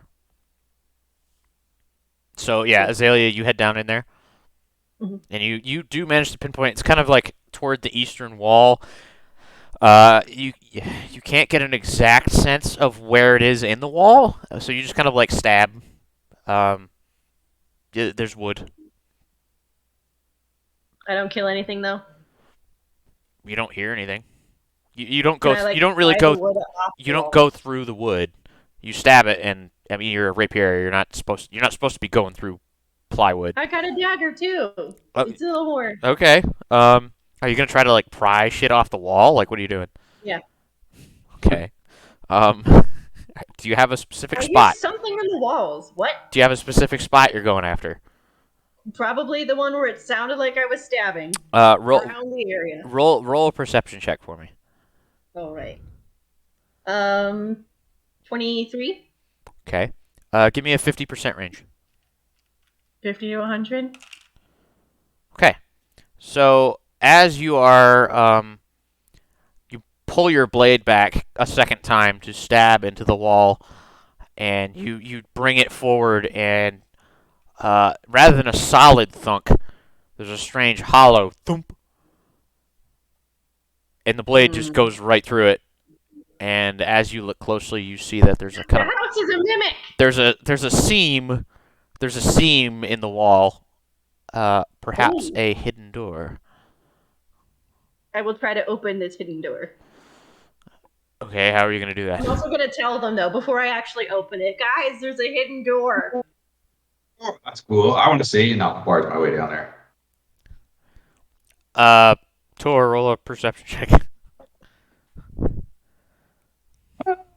19. You know, looks like a wall, man. What are you talking about? This is just a wall. No, wait. I got it. What? How do I open it? It's a wall. You can't open a wall unless you want to tear it down. I'll help you tear it down. Danny, what are you doing at this point? I'm at the entrance, just looking down. Like this is Danny, not tear it good. down. I'll yell down like you shouldn't go in there. You shouldn't go. There's blood. It kind of looks bad. You should burn it down, Danny. I suggested that earlier. We should. We're here to investigate. We can't just burn it down. Oh, But why It was- not? We're already impersonating the people that are supposed to be here. We have to at least do the job. we're not impersonating it. We're just assumed to be them. We No, also we- didn't correct them, so now we're impersonating. Yeah, we didn't lie, but we are definitely impersonating. They're. Anyway, I'm gonna go open this wall now. Yeah, I'm gonna try to help. Okay. Does anybody have perhaps dungeoneering of any sense? Yeah, I that's have, the. Have architecture work? Kobold lore, I I've have got- underworld, tiny holes. which doesn't help. I took the dungeoneering, so You can do a dungeoneering roll if you want. Tor, you could do a fucking strength check. Kobold Would, lore might help would the you. I'm Would gonna roll. architecture lore help me? Architecture lore, yeah, you can try that as well.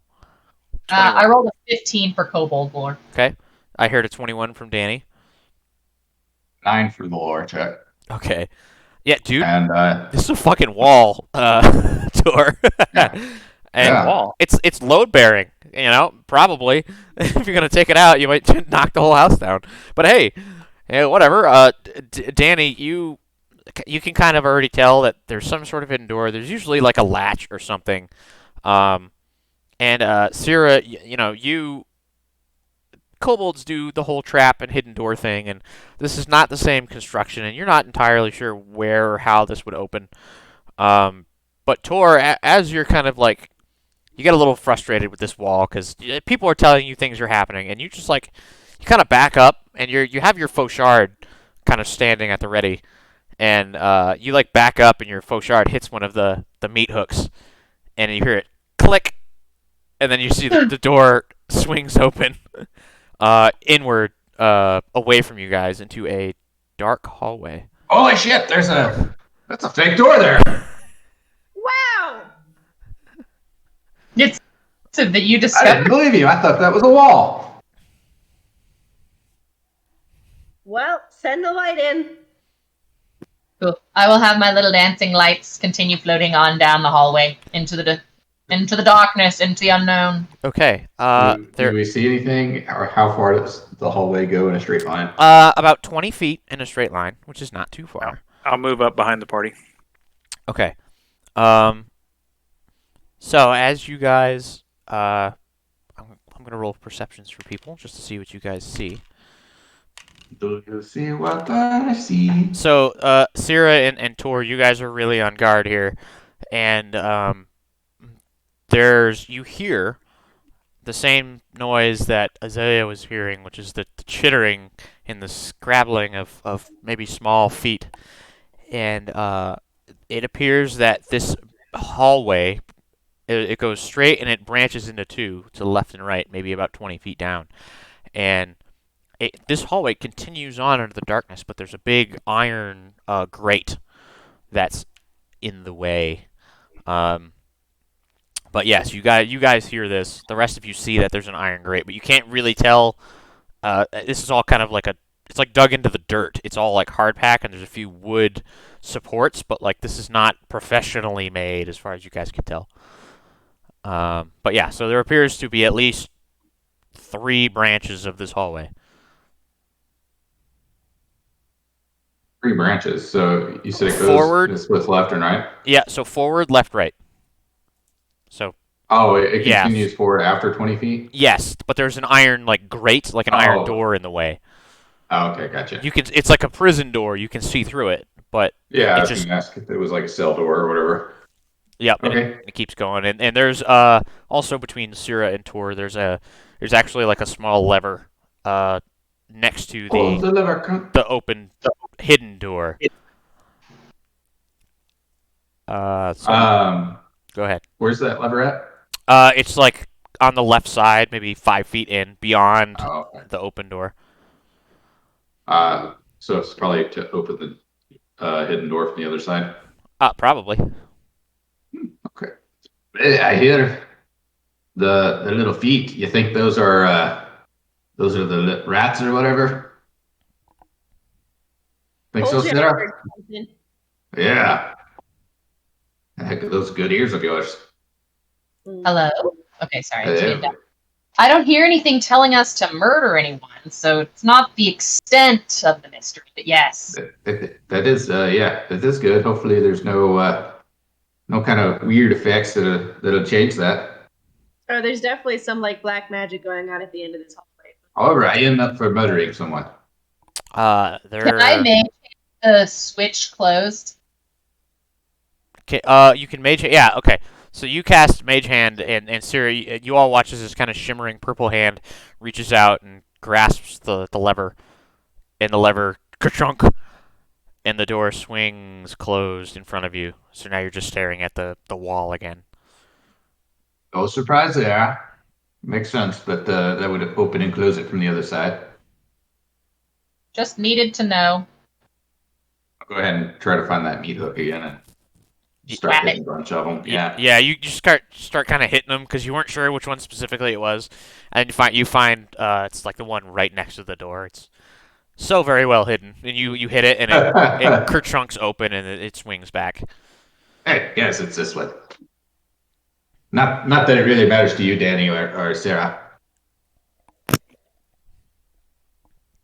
No, nope. I'm looking You're around. not I'm paranoid. I thought you're used to hidey holes in the ground. Not with little scrabbling feet in the walls and blood everywhere and bones. Maybe you can burn them. Maybe burning them will burn the house down, and then we'll have an excuse. That was my suggestion 15 minutes ago, and we continue to do this. We are investigating.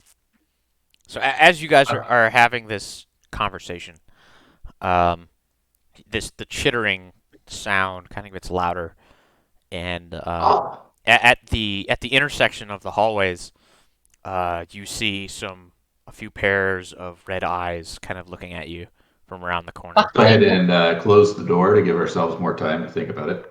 Yeah, so they had like come around the corner a little bit, just like kind of Scooby-Doo style, stacked up along the wall, staring at you and chittering, and then Tor, you just like the door just closes again. Well, what do you guys think? I'm up for whack-a-mole. Are we ready for a fight? I think so. There may be a lot of them. Maybe you want to just Probably fire in there. or tomorrow. I could also do Tanglefoot and maybe slow them down, and then we can get them as they approach. That would be fun. That really would be like whack-a-mole. So what are you guys doing? Tor, how are you feeling on?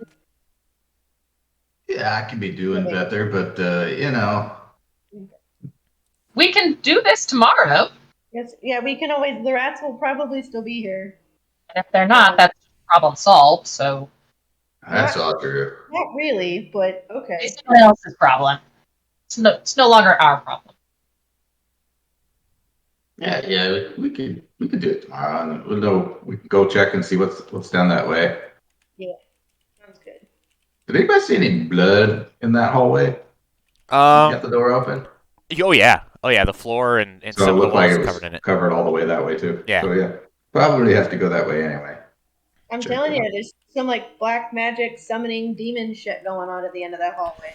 But Okay. There is nothing within range of detect magic, but that doesn't mean that that's where the hallway ends. So what you're saying is I'm right, but you don't want to say that. Got it. So at this point, the door is closed. Yeah. The chain and the lock are still outside, and you can relock it. You didn't destroy the lock or anything. So, what do you guys want to do? So when we saw these eyes, were these like 2 eyes per creature? As best as you could tell. Maybe they're two-headed creatures. I will kind of. He should have been able to see it better. But we could only see part of it, so they could be two-headed rat creatures. So really, it's 4 eyes per creature. So No. I want to go up to the secret door and kind of push my face up against it and yell really loud in Undercommon. Are you okay? Oh, interesting. Okay. Roll a diplomacy check for me. Interesting choice. 19 plus 4, 0. 19. The chittering noise stops, and there's quiet for a second, and then the second kind of stretches on, and it's kind of going for an uncomfortably long time. You tell him to shut up because it worked. Maybe we should walk out. Maybe. And as you guys make the decision to, well, Danny anyway makes the decision to leave, the door without you guys doing anything to it swings back open. Well, I guess we're going to do this today. And that's where we're gonna leave it for today. Danny endures, man. Somebody knows Undercommon. But maybe it's not a fight. Maybe they'll be friends. Maybe. That's what the black magic summoned. That's why. That's what's happened. Did we level up? No, of course not. I don't know why you ask. Yeah. Every time, Level every 5. time you ask if you level up, you just don't get it for another session. That's just what happens. It's just how this works now. Do we get Yeah. one hero point per session, or just one hero point till we earn another? 1 hero point per session. Okay.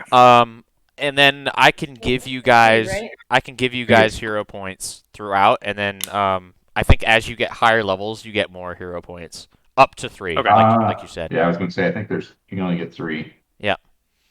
So like if you do something particularly heroic or really cool, I can give you a hero point. So that's something I need to track more of. Jeez, worst DM ever. I know I'm the absolute worst, but you know what? You guys don't level up, so fuck you, I guess. Well, fuck you too. Well deserved. Well deserved.